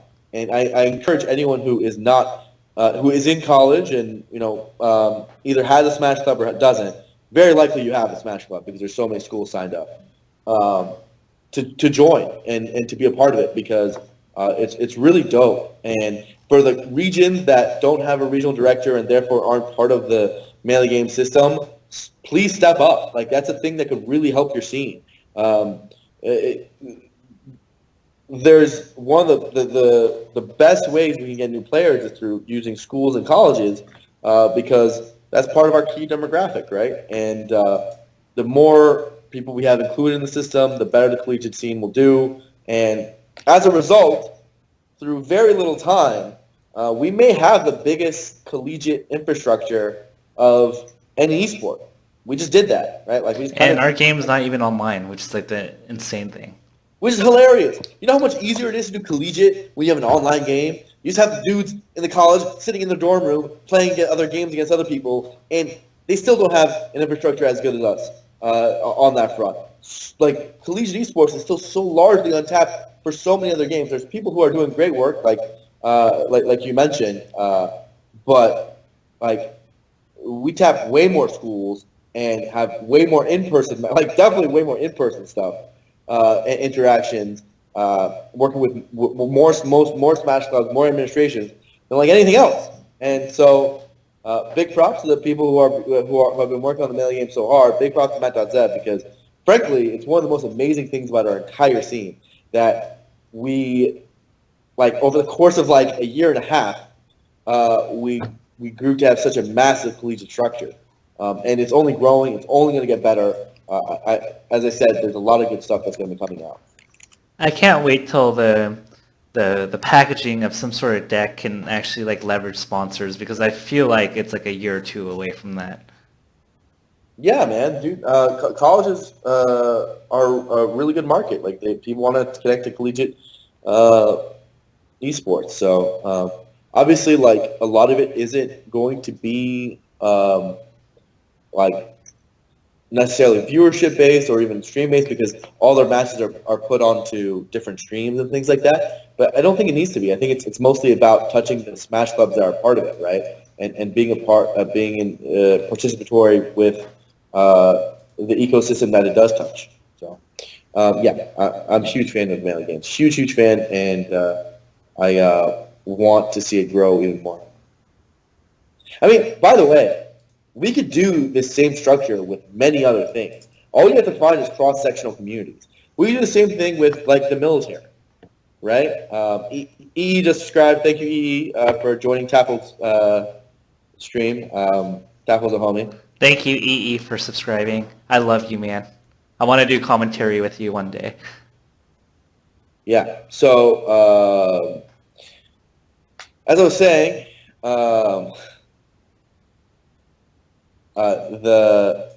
Just a cross-pollination that allows for similar structures. Yeah, we do it for like the military, right? Like, where there's people in different regiments or whatever, they can have crews and they can play against each other, right? That could happen too. Like, that's a thing. Like, we can do it with so many different cross-pollinated communities and just keep that growth pipeline going. Like, one of the things that we did as a strategy is to make sure like, we have a presence at things like the PAXs or other like convention aspects, so we can cross-pollinate with more scenes, do things like the summit, so the Dota scene and Dota influencers know us better, like, and do things like DreamHack, which brings us more exposure to other games, and so we don't stay so insulated. Evo is good with making us know the fighting game community better. All those sort of efforts, and this goes into collegiate and all that, expand our audience. So it's very important. I think you kind of answered everything I could possibly answer about that. But no, that was a stream question. We have like 20 questions, so probably gonna have to pick up the pace. Last time, we realized that we did go a little long. Yeah. So I don't know if we'll be able to do everyone. All right. So we're gonna kind of go away from like the ranking questions. We're gonna probably focus on more community-related ones. Yeah. That's fair? Because there's next one saying like, is Wizzy overrated? I think he's number 12. We're gonna kind of skip that. What do we consider Mango's? What do we consider the greatest non-Mango losers run to be? Ooh. I almost feel like we've answered this before, but I don't remember what our answer was.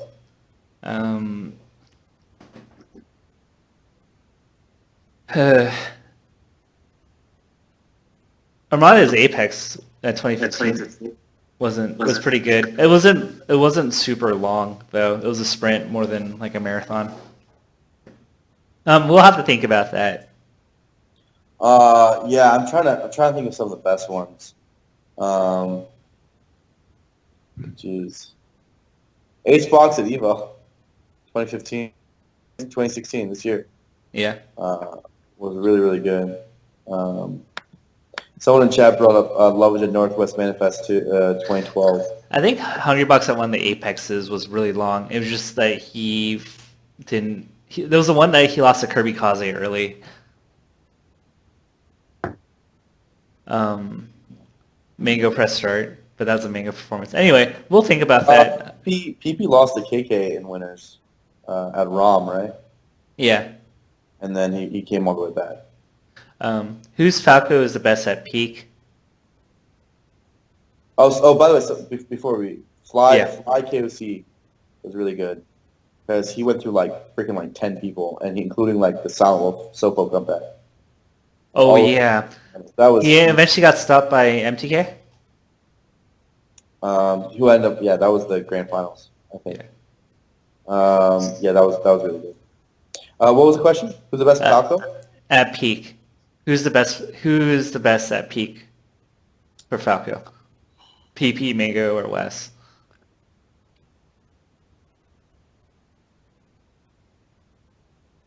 So, I mean, it depends on what you're talking about, right? If you're talking about... It's very matchup dependent, my answer. I mean, Falco Dittos, I'd probably give it to Wes. Yeah. I think current Wes is probably best Falco Ditto. I think the floaties would definitely be very interesting because Mango's shown that he's actually really solid against pretty PP. I think it's pretty clearly PP on all the floating matchups. Even Mango winning against Peach, at Mango, Summit, that was the best. That's the only example you have, right? Gommel? Well, that's true. Sure, but PP did it for more sets for longer, right? Though he did eventually go Mars. Yeah, I mean, but PP had a pretty losing record, didn't he? He went back and forth. You're right. We at least say versus Puff, it's PP. I think PP gets Puff, Mango gets Sheik. Mango's definitely Sheik, 100% Sheik. I think Mango. Though West Balls Fox. PP was extraordinarily good against Sheik too. He was. He was extraordinarily good against Sheik. So I don't know if that was that clear. Against Marth, PP Mango tie for me. And then Falcon probably Wes. Falcon's clear West, no competition. What else is there? Mango gets Samus, I guess. Yeah, Mango's definitely the best against Samus. Yeah, and then the rest. I mean, Pikachu's interesting. All of them do pretty decently. They all do relatively equally, almost. Yeah. Anyway, so that's our thoughts on it. College scene for Melee is huge and thriving, yet coverage feels lacking. Most probably won't even know the lineup of any school outside of Irvine. How can both college teams themselves and the Melee community in general help facilitate awareness of college players? So, I mean, it's got to be a mix of content creation and the technological leaps that we have to make to bring that visibility up, right? We have thankfully now. I mean, if you think back to the beginning of TMG was literally a spreadsheet. It was a Google Doc, right? And now it has a Smash GG portal where you can see your school's roster and things like that, right? So a lot of that visibility is improving. It's just we have to it takes some infrastructure and takes some work on the technological side to make that better. But in the meantime, we should definitely be making more content pieces about it. I think the main thing is for people to know and understand where the games really are. I think one of the unfortunate side effects of all the ultimately it's amazing that the matches are done at at mainstay tournaments, right? It's really good for the scene that we can do a true integration like that. Where it ramps up into the regular scene. But an unfortunate side effect is that it's very hard to know when the Melee Games matches are on. It's very hard to know what stream they'll be on, when, like, what's really happening, right? And so I think that is like the biggest thing that needs to change. It's like, how do we really track the season, right? And how do we do it by region? How do we really see who's doing well? I think simply an article, and this is a great suggestion for any of you guys, that breaks down who are the top 10 schools power ranked this year. Like, power rank the top 10 schools in the country, and break it down for us. Because I'd love to know, like, who are the front runners? Who do you guys view as the people who might win? And that's how everything starts, right? Once you start making power rankings and then maybe regional rankings based on the conferences, that's when people start getting salty within those schools and say, no, we're going to do it. They ranked us too low, or they don't think we can do it, blah, blah, blah. And that's when storylines really start. Yeah. I did write an article on Berkeley winning 2 years ago. That was good. Write more articles. I should. I'll write a Melee Games article. It'll get on ESPN, and we'll see what happens out of that. And I really think it'd be cool to see, like, that legacy build up, right? Like, where Berkeley, UCI, and so on start looking back at, like, their 2015 squad or their, whatever, and with, like, a little bit of nostalgia as they were champions, right? And collegiate champions, because they truly earned it, right? It is really hard to win the Melee games because you have to beat all these schools and you have to win the season, and then you have to, like, play in the finals and fly out as a team and, like, perform on stage. Like, yeah, Hungrybox's team didn't even make it out of Florida region. Yeah, like, it's not easy to win. And I think what's really cool, and the thing I want the most, is if we can get true stat tracking, where I can, like, this is what crews really, really means, right? Like, I was talking about the Air crews on Twitter, Air3, which was the European country crews, which I think are super sick, and I want to see it every single Air from now on. What I want to know is who was, like, the best performing players, because we talked about how Austria did super well, and most of us don't even know Austria's players. I'm like, well, who was the standout? Like, who took the most stocks? And who was the best stock taken to loss differential? Like, the ultimate stat of crews. It's not a perfect stat because sometimes you're sending against harder opponents, but, like, even so, it's like it's pretty good to know, like, who's doing that, right? I'd love to know that stat, like, among colleges. Remember, like, last year's Melee Games, Silent Wolf took, like, 18 stocks in a crew battle once or something. Like, who has across the country, who took the most stocks in any one crew battle? Like, who has the record, right? Who's high for each conference? Who has, like, that's the stuff that gets people into sports, right? Like, in general, like, if it can really delve down into those statistics. And I think, like, that's some of the technology that needs to be built out for record keeping. It's really easy to record keep a crew's results, right? You play one crew battle, and then you put it in. You put the result in, right? And that gets fed in. I think that would help a lot. Alrighty. Let's see. Who would win a run robin between Hungrybox's Nest, Leffen's Mewtwo, Mewtwo King's Pichu, and Westball's DK? Isn't, like, DK, like, broken in, like, mid-tier and below? Yeah, DK is a much better character than those guys. I would have to give it to Wes's DK. Wes's DK is really good. I think it's probably Wes's DK or Leffen's Mewtwo. It's definitely not Mewtwo King Pichu. There's no spaces he can really abuse here. Yeah, he only can really use Pichu in some of his matchups. Like, Mewtwo is just too floaty. Like, you have to nair that guy, like, a million times. Though, I'm a huge fan of Pichu. I play Pichu a lot, and, like, Pichu might win. Like, he's just so small that I don't know how Mewtwo's supposed to hit that guy. And Nair is just really good because Mewtwo has no really good walling moves. And then, like, I don't know. DK's really strong, so it'll probably kill Pichu really, really badly, but I bet Pichu's neutral air just destroys DK. So, actually, Pichu might do all right. But my answer is probably West DK. Probably West DK. All right. We should keep that, by the way. Somebody really wants to like get on your good side, Blur. What's up? If the Melee community needed to elect a president to lead the scene and make executive decisions, who would it be? I think it's Blur, easily. Well, I guess we can't compete with that. He answered the question. Dude, I don't know. All right, moving on. But thank you. Thank you so much, whoever said that. I'll run for president. When are we going to get the Blur versus Mooninite? This just totally... Coincidentally, this question comes up right after. What a 180. What a 180 from question to question. They're right next to each other, and they were two different people, because the person that asked me that previous question put his name in. When are we going to get the Blur versus Mooninite money match at Salty Sweet? I don't think Moon plays anymore. I don't know ever. But, I mean, I'm always... I like that flood, so, I mean, I'm down. Should we follow Edwin Budding on Twitter? He's been asking me a lot. No.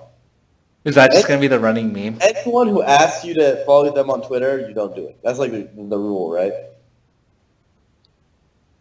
Rare exceptions where you're obligated to DM them. But now, like, you can open DMs, so I guess that's not an issue anymore. No. Screw you, Edwin. You're not going to earn that. Once you get all the articles done, I'll think about it. Damn.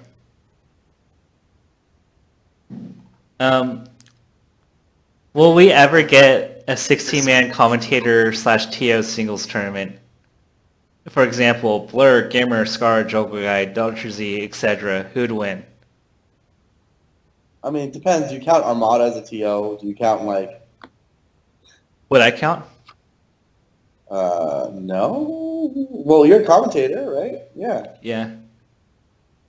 Sure. Homemade waffles, Phil? They'd count. They're commentators. Well, Wobbles would win. Wobbles. Would Wobbles count as a commentator, or is he a player? I mean, he's commentated top 8 now, so... I mean, I think he's a pretty well-known commentator, right? Yeah. I would give it to Wobbles. Although if Wobbles wasn't in it, like, I think I would have it... Mango commentated at top 8 before, too. But, like, he's not known as a regular commentator. How about this? Anyone who's in the top 30 of SSBM rank shouldn't be on this. So it probably... For the spirit. I honestly think I have a pretty good chance then. I think you probably win in that scenario. Right? Like, who else is there? I think Homemade Waffles would have or Brandon would have a pretty good chance. There's like Vish. Yeah. I mean, like, okay, look at who we're competing with. I'm sorry to put you guys on blast. Webbs, no. Kendrick Lamar, he could beat my Fox, but not my Sheik. He's taken some games off my Sheik. I would destroy him in a set. Toph if he's on fire, I guess. You, Brandon, Toph, and maybe Vish. Vish, I mean, no, Vish can't do it because it's going to be a lot of... People are saying Lovage. Should we count Lovage? I think we could count Lovage. Then he might win. He might win. And Lovage is really good. Even now, yeah, Lovage might win. How about Foster, man? I've never seen him play. I haven't seen him play either. I'm so bad.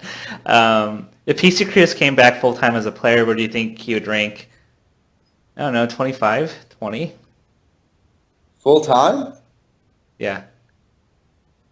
You think he'd go that high? 25?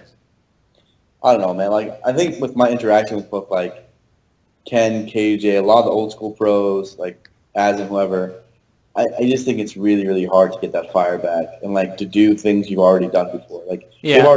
they've already reached the pinnacle, and they're so, like, as good as they are even now, to reinvent their game and to, like, to go at it again, and, like, they probably also have, like, lingering hand injuries from back when they played, and now that they're older, it's, like, coming up. Can he I don't know, man. I really don't think that would be. Can he hit a moving R-wing rest?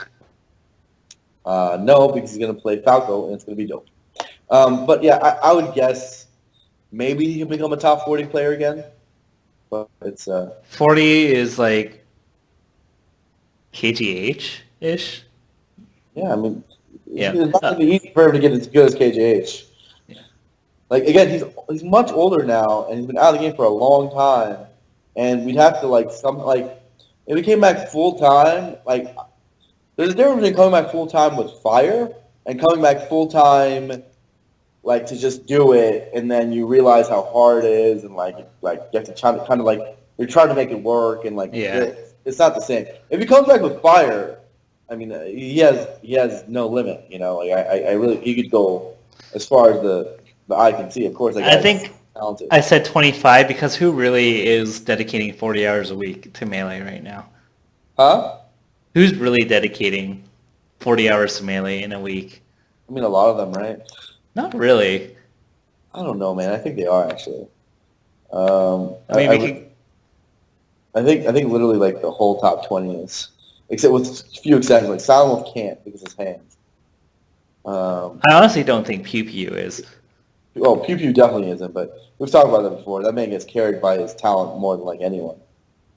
There's a Dewan. Are you kidding me? Dewan does, dude. You don't see how much he plays with people in his house. Dewan? Plus he goes to tournaments. He Dude, plays, Dewan doesn't... Dude, I've heard stories about the Dewan house. He actually hates playing with people at his house. Really? Yeah, because he thinks Lodandis is lame. He thinks Nick MW is lame and too easy. He actually doesn't like playing Melee at his house. Well, do you think he doesn't? He at least plays 20 hours, right? I'm not even sure, man. I mean, he definitely does because he's at tournaments for 10 hours a day for 3 days of the week. Yeah, but he's not. That's only during certain weeks. I mean, nowadays it's almost every week. Yeah, I mean, but the month of September where there's not events, I think he barely hits 20. It's up to 6 straight weekends, and we're about to. Once October starts rolling around again, we're literally not gonna have a weekend break until the end of the year.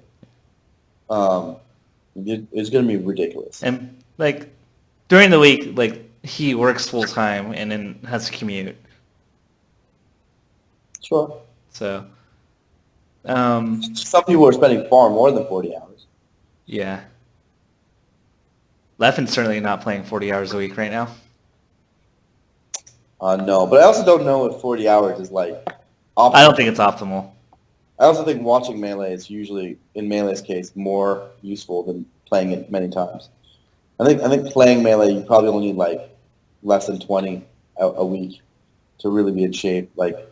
It's too much of a pain on your hands to really push yourself that far. Let's see. Hey, Tafo and Blur, hopefully you'll have enough time to address this during tonight's Commentator's Curse. Under what circumstances do you think non-tournament sets, for example, exhibitions or money matches between top players, should be as significant as tournament sets? We're assuming major tournament sets, right? Because I don't consider Foundry tournament sets to be very significant, for example. No. Foundry tournament sets actually count for nothing. They should count for literally nothing. But forgetting that, obviously major tournament sets matter the most. But actually, you know what? There's just stuff does kind of matter, right? It does. Let's say there's a world where Chillin beats Leffen in that Apex Salty Suit, right? What if that happens, right? That matters a lot in my world, right? Does it not? Yeah, it does matter, right? And I think there are certain circumstances where if you both know for a fact they absolutely do not want to lose this, then yes. Like you versus Tien. Yeah, I mean, that should most certainly count. That is more serious than any tournament set. But in the same vein, I would probably not think Mango versus Leffen at that Evil Salty Suit was as serious as a winner's semis. Yeah. I agree. I think it's mostly about context. It's building context. But they do count. I shouldn't have said they don't count. They do count, but it's about building context. Yeah. I mean, I think this is in lieu of how we evaluated players back then. We had so much little data points to determine results. Like if you look at a top player in 2010 or 2011, like they only had like 20 sets against top players for like the whole entire year. And so that's where you kind of have to use money matches to kind of fill in some gaps. Not what people did. They use money matches. They use. I mean, the unfortunate thing is that we lost or don't have a lot of those pooled results which would at least fill out a lot more set data. Yeah, I mean, there's the example of Mango versus Hungrybox after Hungrybox won Apex 2010. Yeah, where like Mango won 7-0. Use that as like justification for he's still best in the world. Yeah. So. What differentiates Tier 1 sponsors from Tier 2 and lower? And who are Tier 1 and Tier 2 sponsors? I will tell you this. Tier 1 sponsors will have videographers follow their players. Is that how you know you're a Tier 1 sponsor? When you have a videographer following a Melee player or a Smash player? I mean, I think even like, it depends on how many tiers you think there are, right? I think many teams are trying to do that even among the Tier 2s. Are there? Depends on who you call it Tier 2, right? I mean, can you give me some examples? I'm ignorant right now.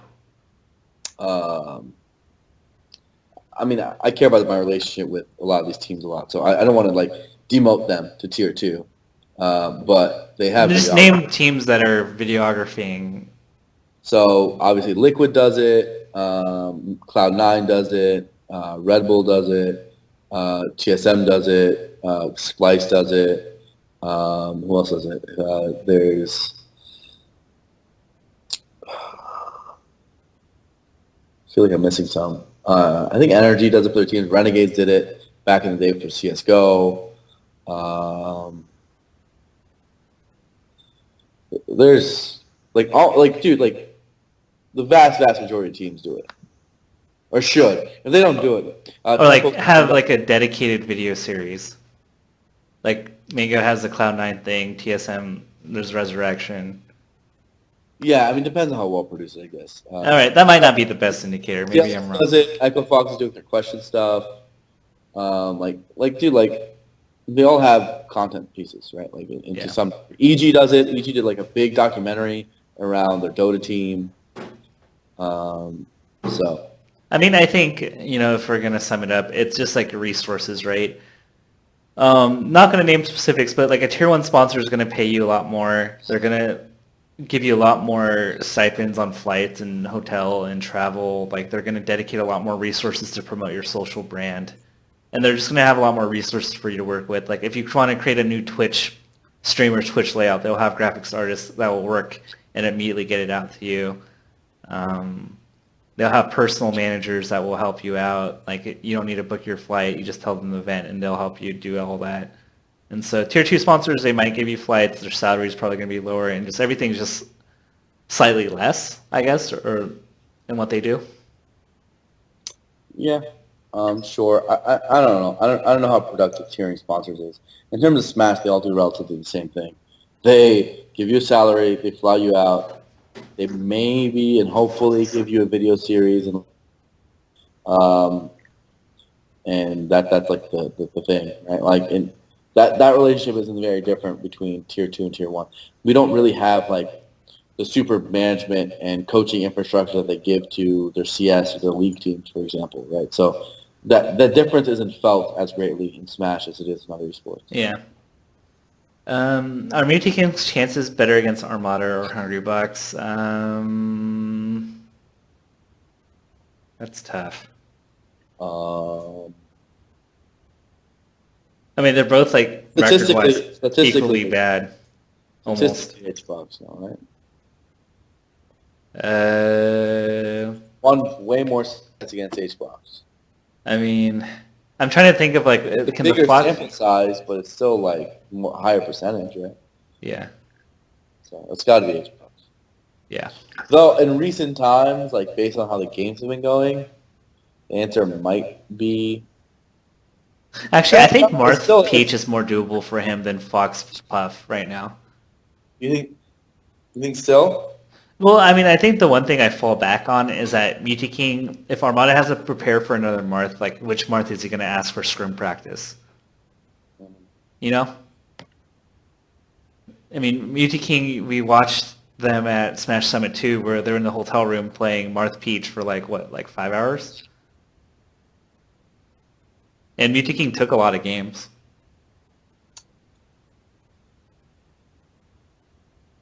Yeah. And he did, I mean, how often can we say he 3-0'd Hungrybox? He did do it. What the fuck? He didn't do that with Fox. But I don't know, they're both pretty bad. I think that's... Really? Do you want syphilis or gonorrhea? He's pretty screwed. I think my pick is still HBox, based off the stats, but I think that I have much less faith in Mutaking making progress in Fox Pop than I do in Peach Mart. So I want to say Armada. If Mutaking wasn't sick at Apex 2015 and ended up beating Leffen, what do you think would have happened for the rest of the tournament? It's way too late to answer hypotheticals like this. Let's keep going. All right. What do you think about Smashboards.com? Do other social media sites hold it back? Was it better back in the day? How do you think it holds up now? I'll start. Just in general, like, even this is my experiences with MailinOnMe.com, it's just that people don't browse websites as much. Like, a lot of people digest their content on Facebook and Reddit, and it's really hard to get users in our age demographic to commit to forums. It's sad, right? The internet's dying, man. It's just the way that people interface. Consolidating, man. Content and the internet is getting so consolidated into a few websites. I mean, I remember back in the day when I was on the internet, I used to go to so many different websites, and now I'm like, wow, my browsing habits are like Twitch, YouTube, email, Twitter, Facebook, like a lot of the same websites. Yeah, like the way we interface now is that you find an article on Twitter and then you go to the article, whether it's on ESPN, Red Bull, or Smashboards. You're not clicking ESPN to look for what the updated content is. You're looking on Twitter, and you're looking on Facebook, and you're looking on Reddit.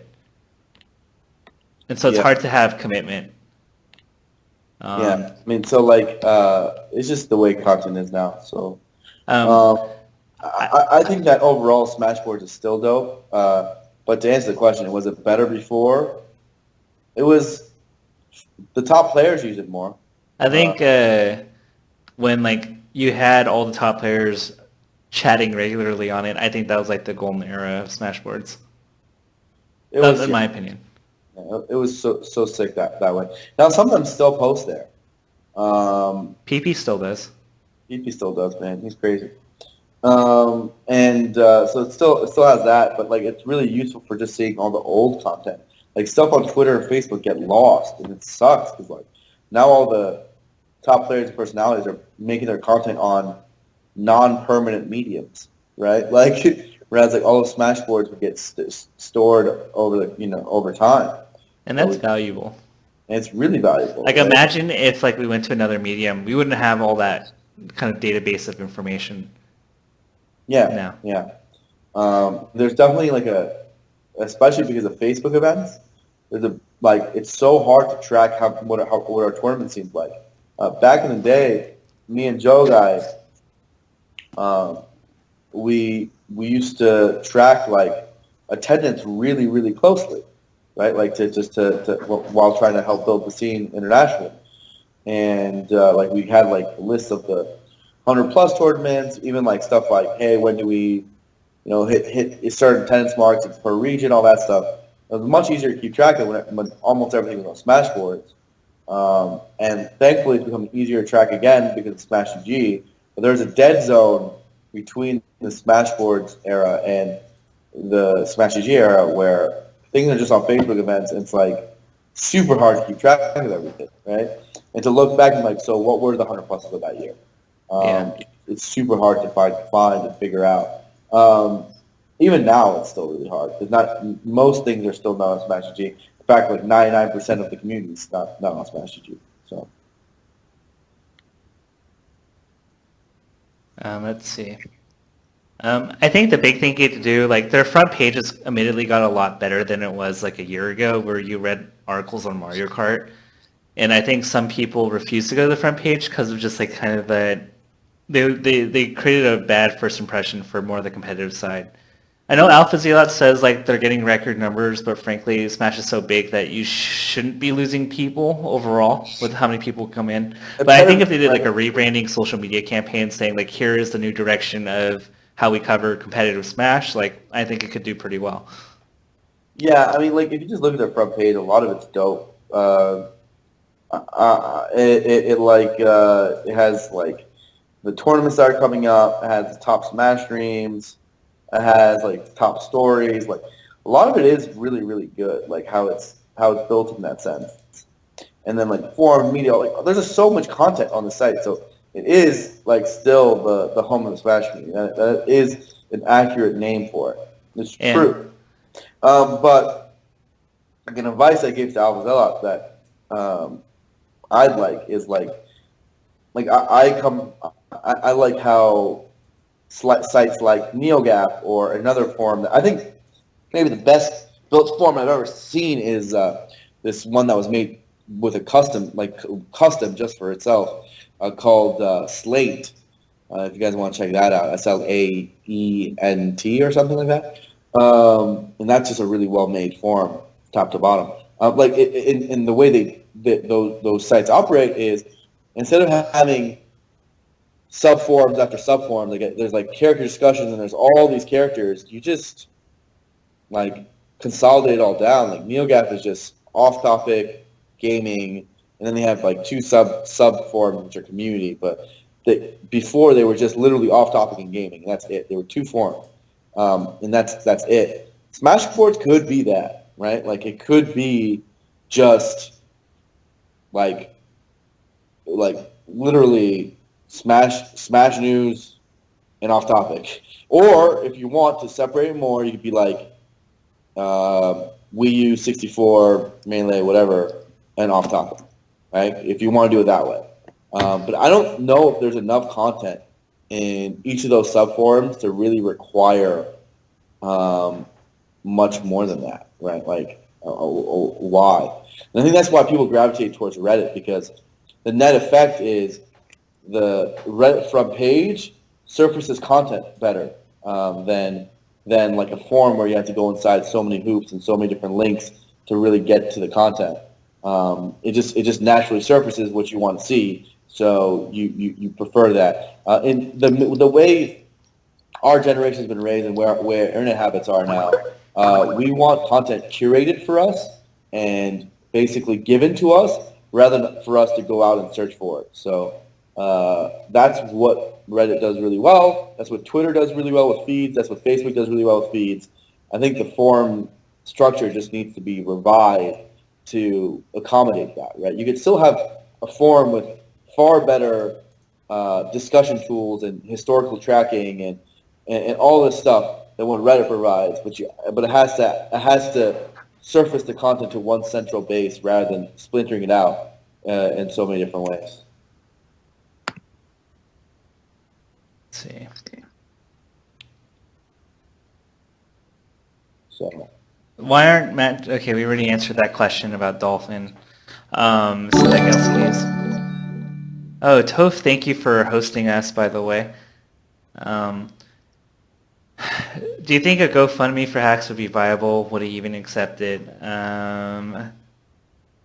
I don't want to say anything that could potentially get me sued for making medical claims. I feel bad for hacks. I feel like we kind of are going circular. Like if I were to be kind of real, like we've kind of heard the story, like if I get the surgery, like everything will be better. That I'm not sure if the surgery is like this hypothetical surgery is going to be the magic solution that will magically make everything better.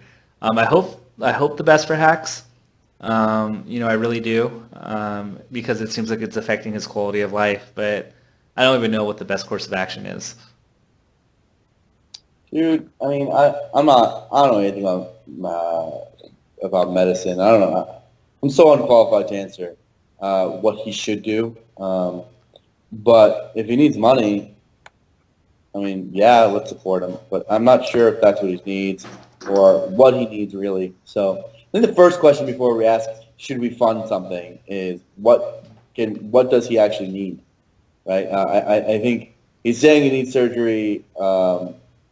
I'd love to know more about that from the other side, from medical professionals out there, on what he actually needs and what his problem is.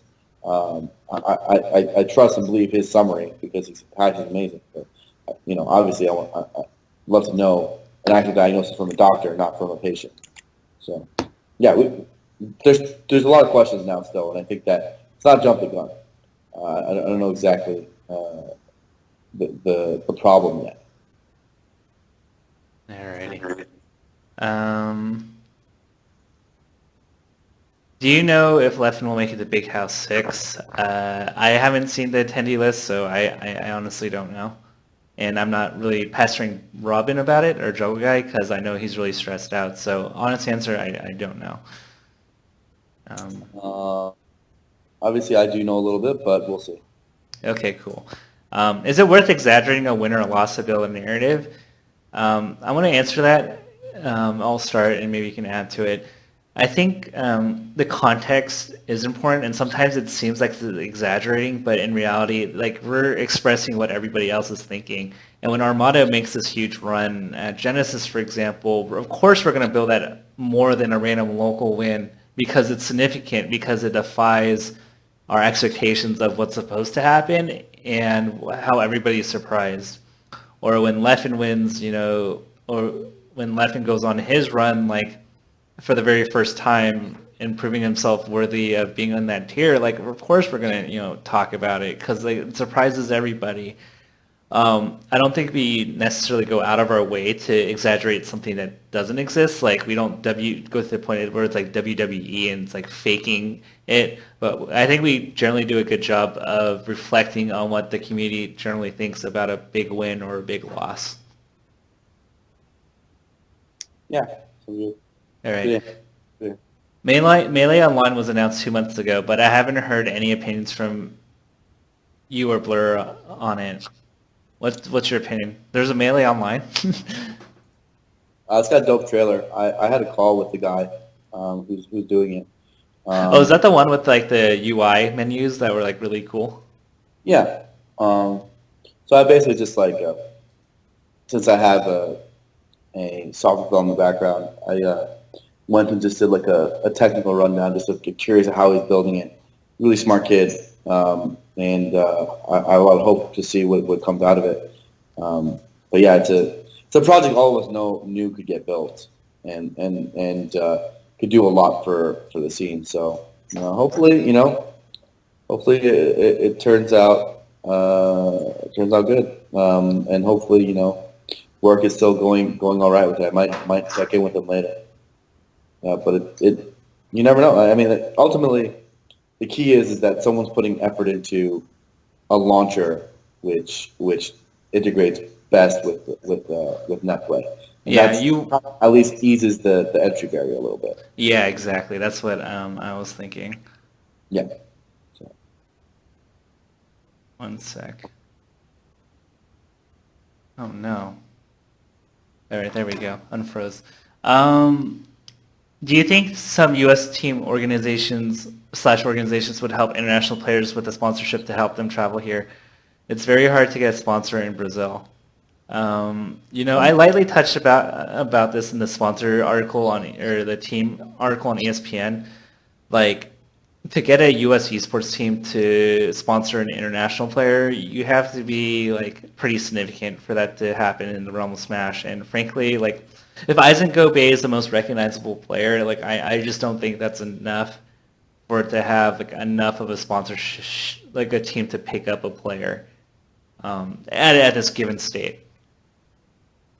Yeah, the answer is generally no. Those orgs are based in the countries they're based in, and they have to do a lot of stuff with, like, either work visas or how they do their taxes. It's a big headache for them to pick up people from other countries. Also, in terms of travel costs, it's just a lot easier to pick someone in your own country, and you buy tickets and build points with airlines to travel them within the country. Like an NA player is just much cheaper. You could probably get like 2 or 3 NA players for the cost of, let's say, 1 Japanese player. So that puts that just like naturally gives the Japanese players a lot less ability to leverage themselves in that negotiation. So I mean, I think it's the same thing that you see across other esports. Occasionally, you see teams picking up players from other regions, like TSM with Leffen. It's going to happen, right? G2 is based out in Europe and it picked up Westworld. It's going to happen. But it's more common in Smash and esports in general for it to be, a homegrown region team picking up players rather than it to have that sort of pollination. Just for logistical reasons, right? It's just a little bit simpler. So if we have hope of getting the Japanese player sponsored, for example, we need the Asian esports teams, and we probably need Korea Smash to get a lot bigger for it to be possible. Like if Korea's like there's just regions which strategically would mean a lot for Smash to get bigger in, right? It'd be sick if Smash in Japan got bigger because that's, the home of Nintendo and would probably help us with that long-term relationship going forward. It would be sick if Smash got bigger in Korea because that means we could tap into that esports culture and infrastructure that their pro teams have built over time, and we can start having like the big Eastern teams really supporting the Eastern Hemisphere players that we have out there. In Brazil's case, there are really good esports teams out there, right? Luminosity had had a Brazilian team for a while. There's Pain Gaming. There's ones out there in Brazil who are doing work, and what the Brazilian players should be focusing on is just to get Brazilian teams to pick up Brazilian players. And yes, those Brazilian teams pay well. They're good. They pick Brazilians, and a lot of American teams pick Americans. Right? That's just how it's been going as far as esports goes so far. And another thing that'd be cool is if one day we grow up, we start building a scene in CIS, if that ever happens, right? And then we start having the Navis of the world picking up players, and we have a whole new influx of money coming in from a different source. But largely, I expect if those players get picked up, they're probably going to get picked up by sponsors in the region. It's really expensive for a U.S. team to pick up an international player. That player would have to be well worth the while. It'd have to be very, very, very, very good for them to want to do that, to want to get the work visa, to want to pay for all the international flights and all that, rather than just picking up 2 or 3 American players for the same price. Yeah. Let's see.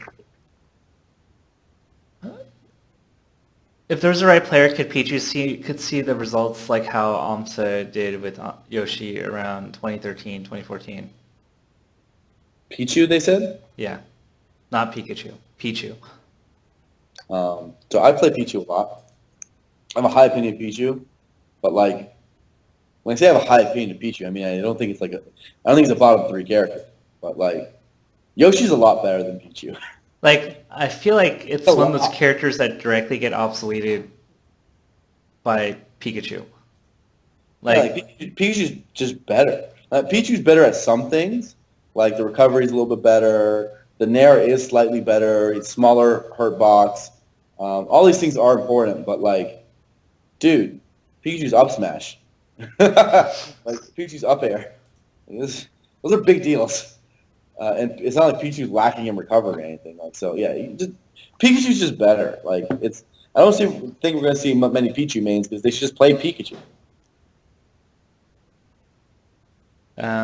Do we think the level of competition Melee is as high as League of Legends, Dota 2, CSGO, etc.? Level of competition? I don't think we've hit as high a potential in our top players in enabling them to play their absolute best as how infrastructure in other esports like League, Dota, StarCraft have done to maximize their players' output. Yeah, so there's that. So there's a few things, right? Obviously they have the coaches, they have the infrastructure, all that stuff matters. it's always hard to know exactly how much it matters. And being in the same team house as their teammates, all that matters. But we also have like if you want to get real competition, you can go like out your door and a couple blocks away, you can go to a local every weekday, and you could go to probably a bigger local on the weekends, and then travel to more and more major tournaments to get more and more exposure. Like there's a ton of time to practice in higher stake matches for Smash Bros. And in many ways, other pros are their coaches, right? Like seeing Duck coach SFAT wasn't surprising to me because those guys are friends, and and that happens a lot, like in top player circles. Yeah. So it's kind of like coaching's always kind of been there, right? Like now it's not as formalized as in those other esports. It's more like, hey, I have this character that I'm playing against. Can you help me warm up? Right, and I think like when discussing like how the high level of competition is, like if you look at League, their careers last like 2 years, sometimes less. So like versus like you have Smash Pros who have been around for like 10 plus years. Like ultimately, the number of hours dumped into the game for like a Mewtwo King, like it's so much more than a League Pro, right? So relatively, like sure you could say that League Pro has had more resources during those hours, but Mewtwo King's played 10x the amount of hours, right? Like so he maybe he's just better because of that. Like he's mastered his craft to a greater degree because of just the longevity of Melee and like what that means. So there's that factor, and there's also what was I gonna say? The way that patches work in other games, like especially League, you look at it, they do it so often. They did it right before the championship last time, where they have to redefine their entire playstyle over and over again, and build new metas. And like Dota teams have discovered the meta all over again at each and every event, right? Because of patches. I think that reboot button of basically playing a new game every few months naturally lowers competition. So I think that's another major factor. So it's hard to say, like determine whether people at League are better at League than Smash people are at Smash. I think it's tempting to say that the League players are because of like their environment and how they treat their practice and like just the sheer amount of players competing for that spot that they have because their game is so massive. But I'm not so sure because we do have those differences that I mentioned.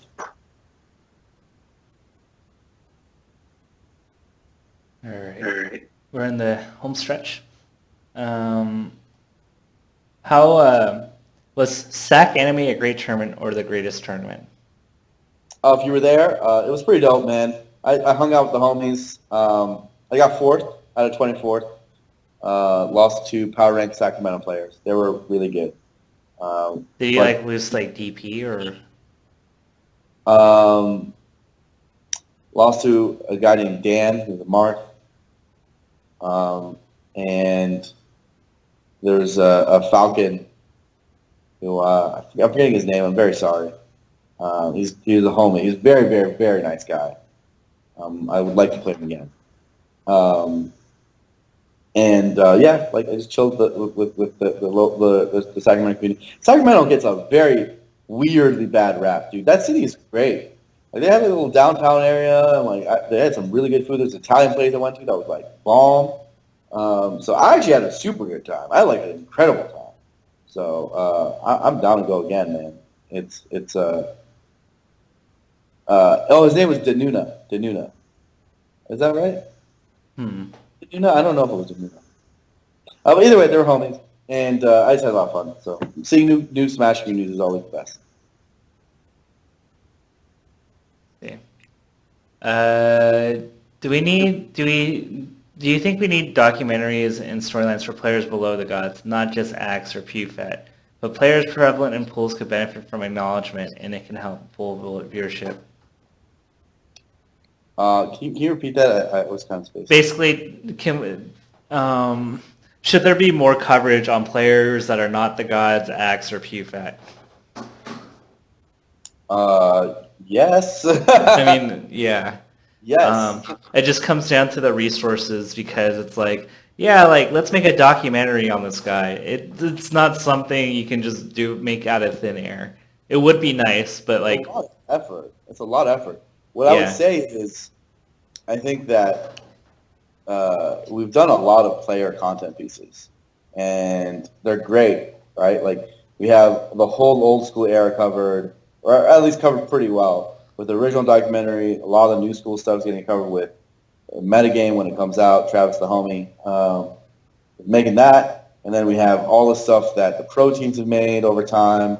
There's so much stuff to watch, right? Like in terms of the coverage of Smash, I'd love to see more of that sort of content like be done creatively. Right? There's more things you can do than just take a camera, follow a player around, show us clips of their bracket, show us their face during their matches, and then a couple interviews, right? Like I don't know. I think that the pieces are super good still, and I think things like cultivation with Leffen at least do it right, and that they try to build a story and like really tell people like like the narrative more than just giving us like almost like a highlight reel.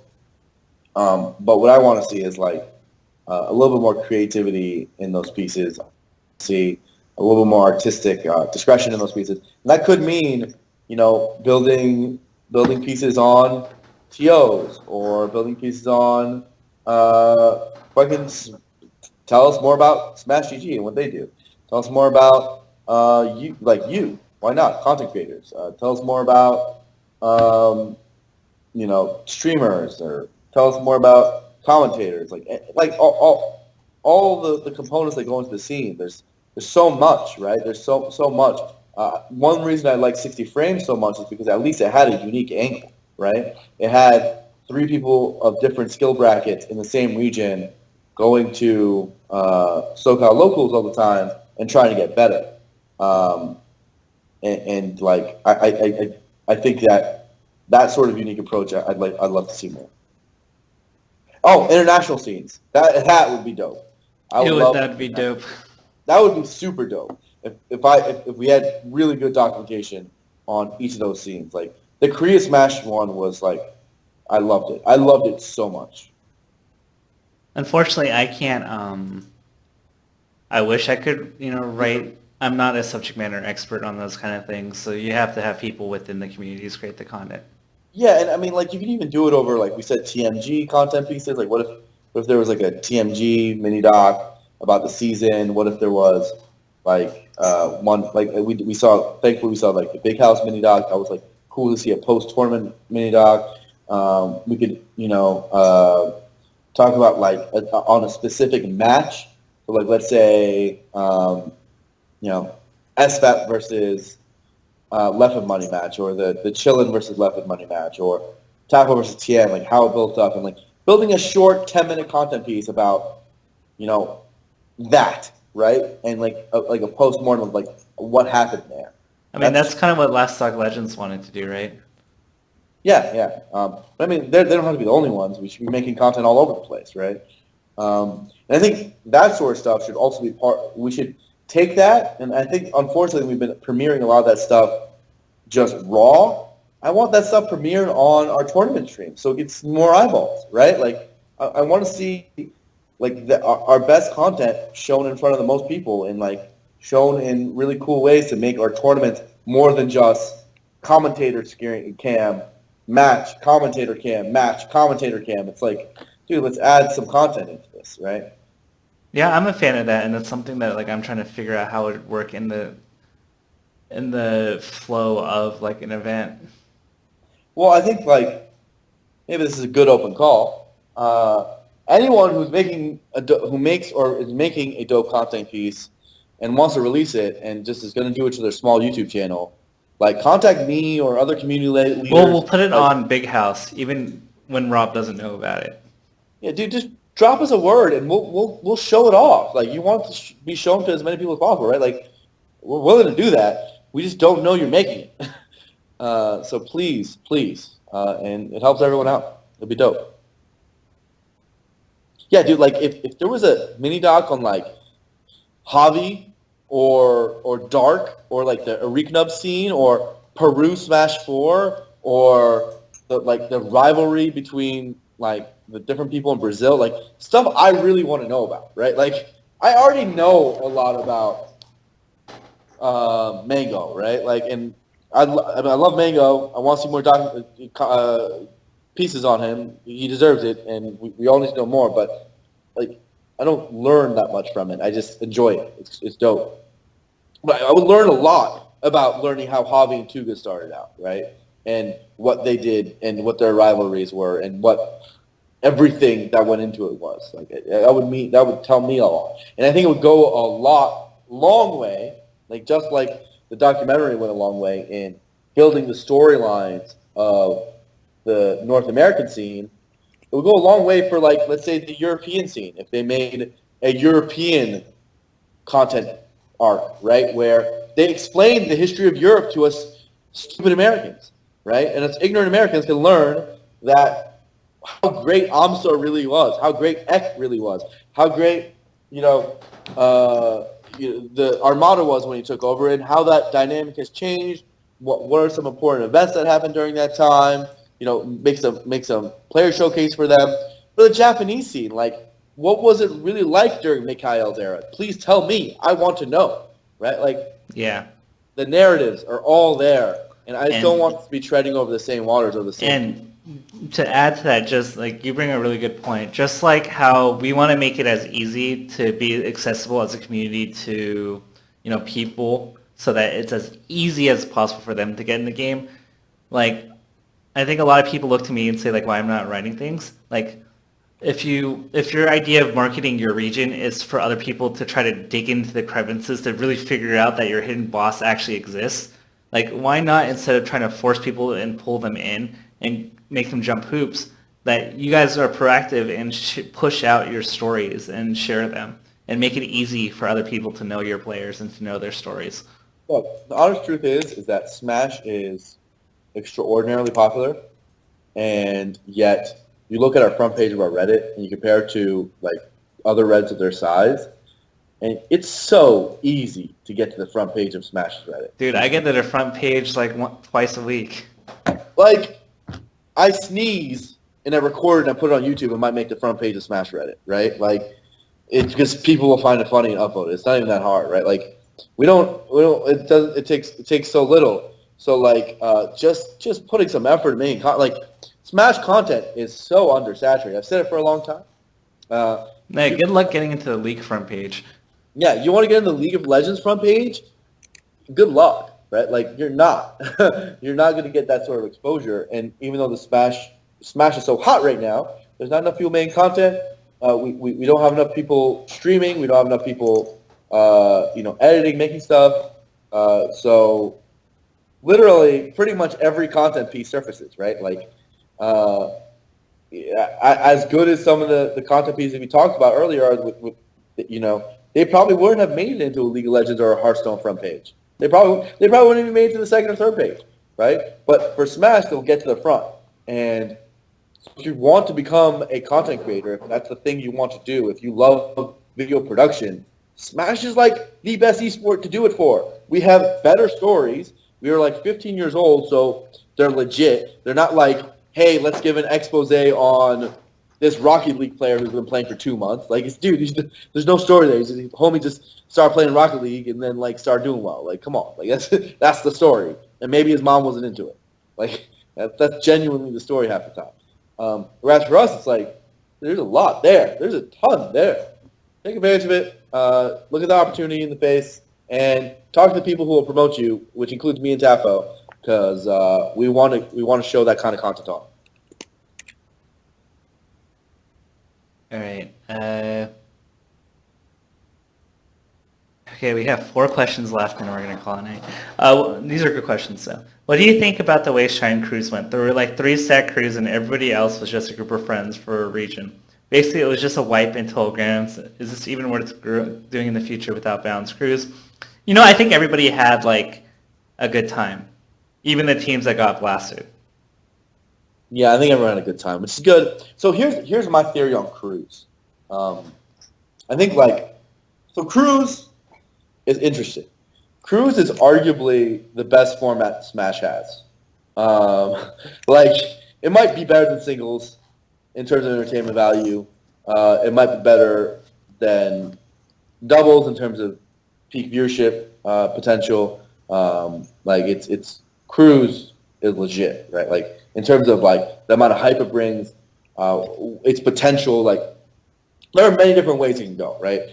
There's one world where we can have crews sorted by either pro teams or regionally, and we could have an entire season-long structure around that, right? Where, let's say, Team Liquid versus Cloud9, each of them have 5 players, and then they play a 5v5, and then they have like a season-long structure, and then there's trades, and there's free agency, and like shit's crazy. It'd be hype, right? That's dope. It's like the pro league, and we saw that in like from StarCraft. That was found to be very successful. That's dope. That could also be done regionally, where like you'd be like, hey, like you do seasonal system with like SoCal, Norcal, like, and see who really does better. That one is dope because the current regional rivalries exist. There's less dependence on teams. It's not even exactly get 5 melee players signed onto that many teams to really be able to support the other format. Those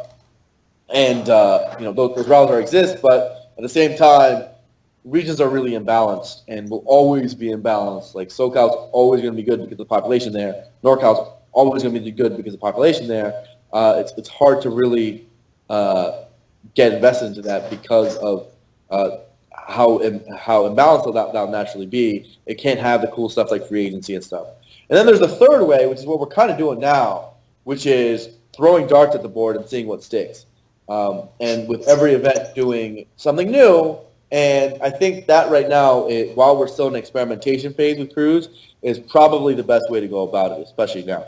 So each event start making some sort of legacy with their crew format. So with like Big House, it has major regional crews on lock. Air has country crews on lock. Shine has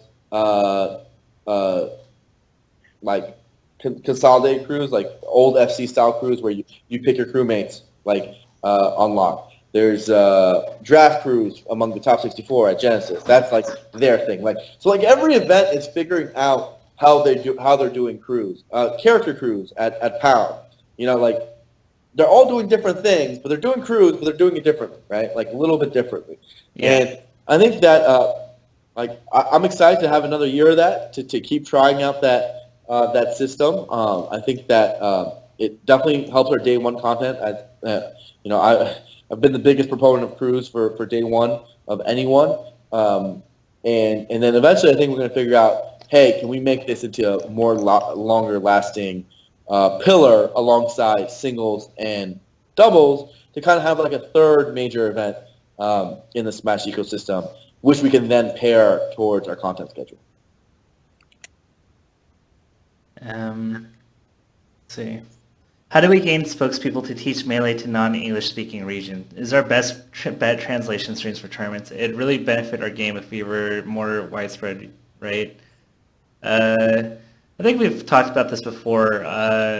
Streams, I think Blur talked about this. Like, literally give streaming rights to like a random person in France that can speak French and let them overlay the game with their own French commentary. We already do Spanish commentary and Japanese commentary at certain events, and they target another portion of the market that we can't get with just English-speaking streams, and I think it's one of the best ways to go about it. Yeah, I mean, we need to have, yes, we have an amazing cast of characters in our English commentary squad, but we need to have that same sort of thing with the Spanish group. We need to have one for Japanese, Russian, French, like as many languages as we can make happen. Honestly, there shouldn't be a limit. Portuguese. So like that would be the number one help, is if the content creators, commentators, personalities of those individual scenes, and people who know the language, they don't actually have to live there.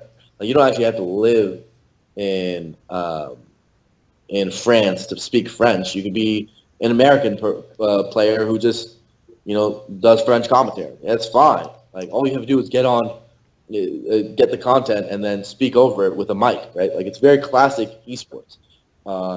Just commentating over it in a language would do us so much for the scene, right? And it's still, I just put ideas out there. No one's doing it today, but the day someone makes Smash and really goes at it for like Smash in Espanol, Smash Japanese, or Smash La French Melee, really goes hard, for example, and does true French broadcasting of every major event.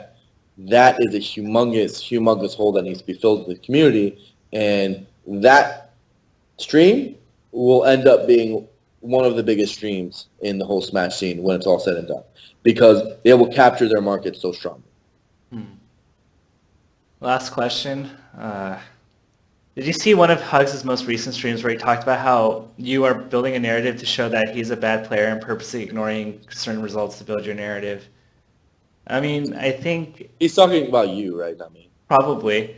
I think last week when we talked about Shine, we said he had a pretty good run, right? Lost to Lucky, lost to Swedish, but beat everybody he's supposed to beat, right? So I don't know. I think when Hugo does get good results, we say, good stuff. When he won 5 Gods, he beat Zach, we gave him props. So,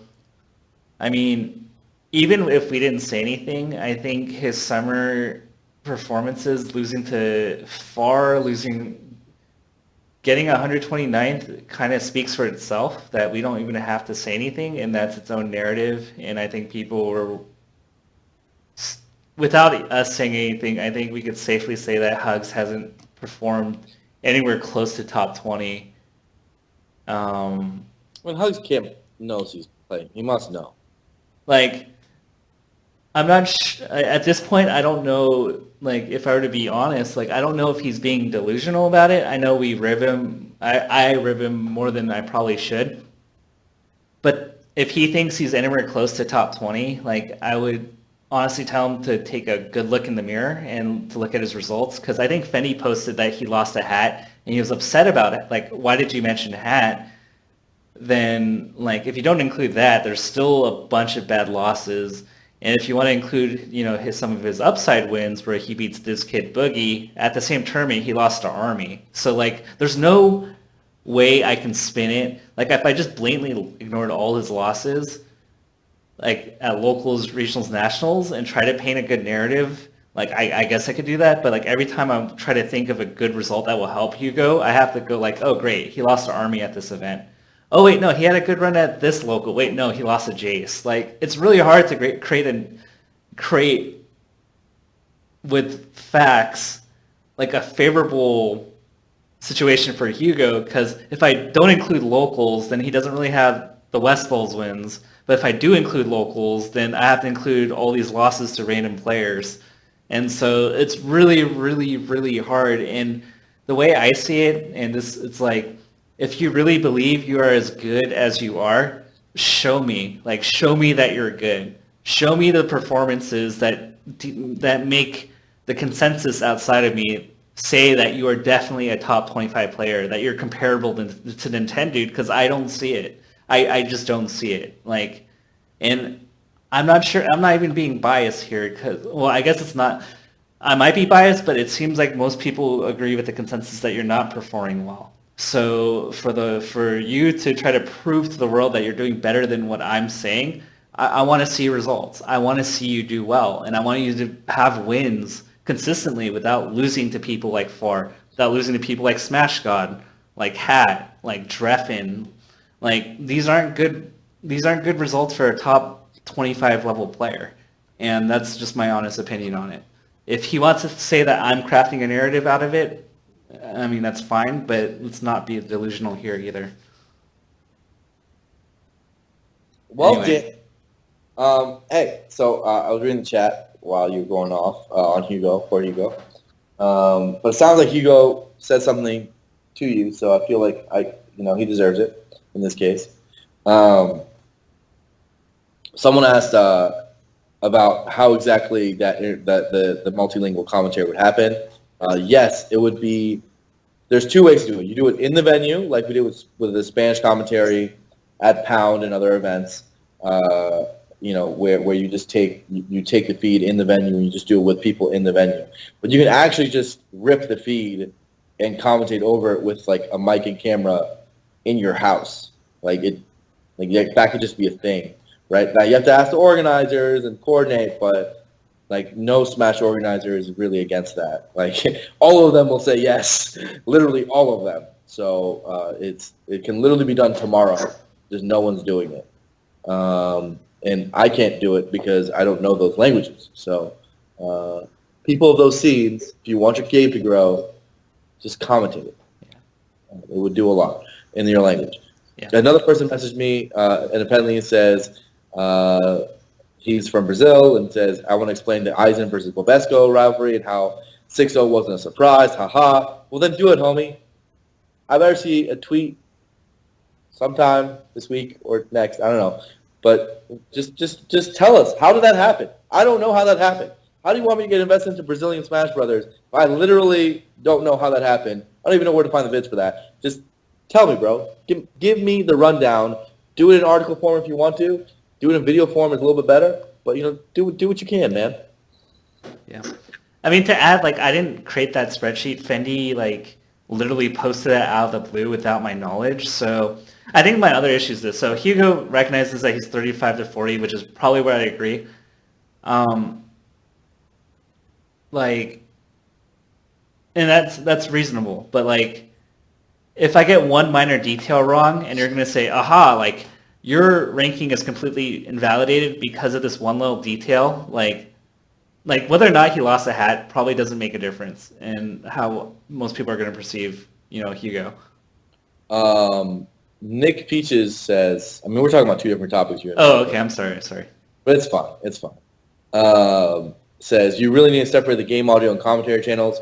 We can do that. It's not that hard if the event coordinates and, basically does what's called a mixed minus feed and just does that. But the honest truth, Nick Peaches, is, if you watched any StarCraft and watched English casts over it, community English class, it's not that bad.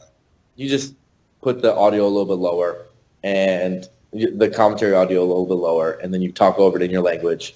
And then whenever the camera goes to the English casters, you switch to your own webcam and you talk instead of them, and then you switch back. Yes, it's much better when the audio is perfectly mixed minus, but if not, it still works. So it's better than what we have now, which is nothing. So do it. Anywho. What else do we got? What's the next question? That's it. That's it? Yeah. We're done? How long was the show this time? Was it 3 hours and 24 minutes, give or take? God damn, bro. Good stuff. It's just, we got to figure it out, Tafo. We have to make it 2.5 hours. Figure it out. But people love us so much. Yeah. What are we supposed to do? It's a conundrum. I don't know, man. All right. Anywho, it was a great show. Hope you guys liked it, and we'll see you guys next week. Oh, yeah. Alrighty. Yeah. Good stuff.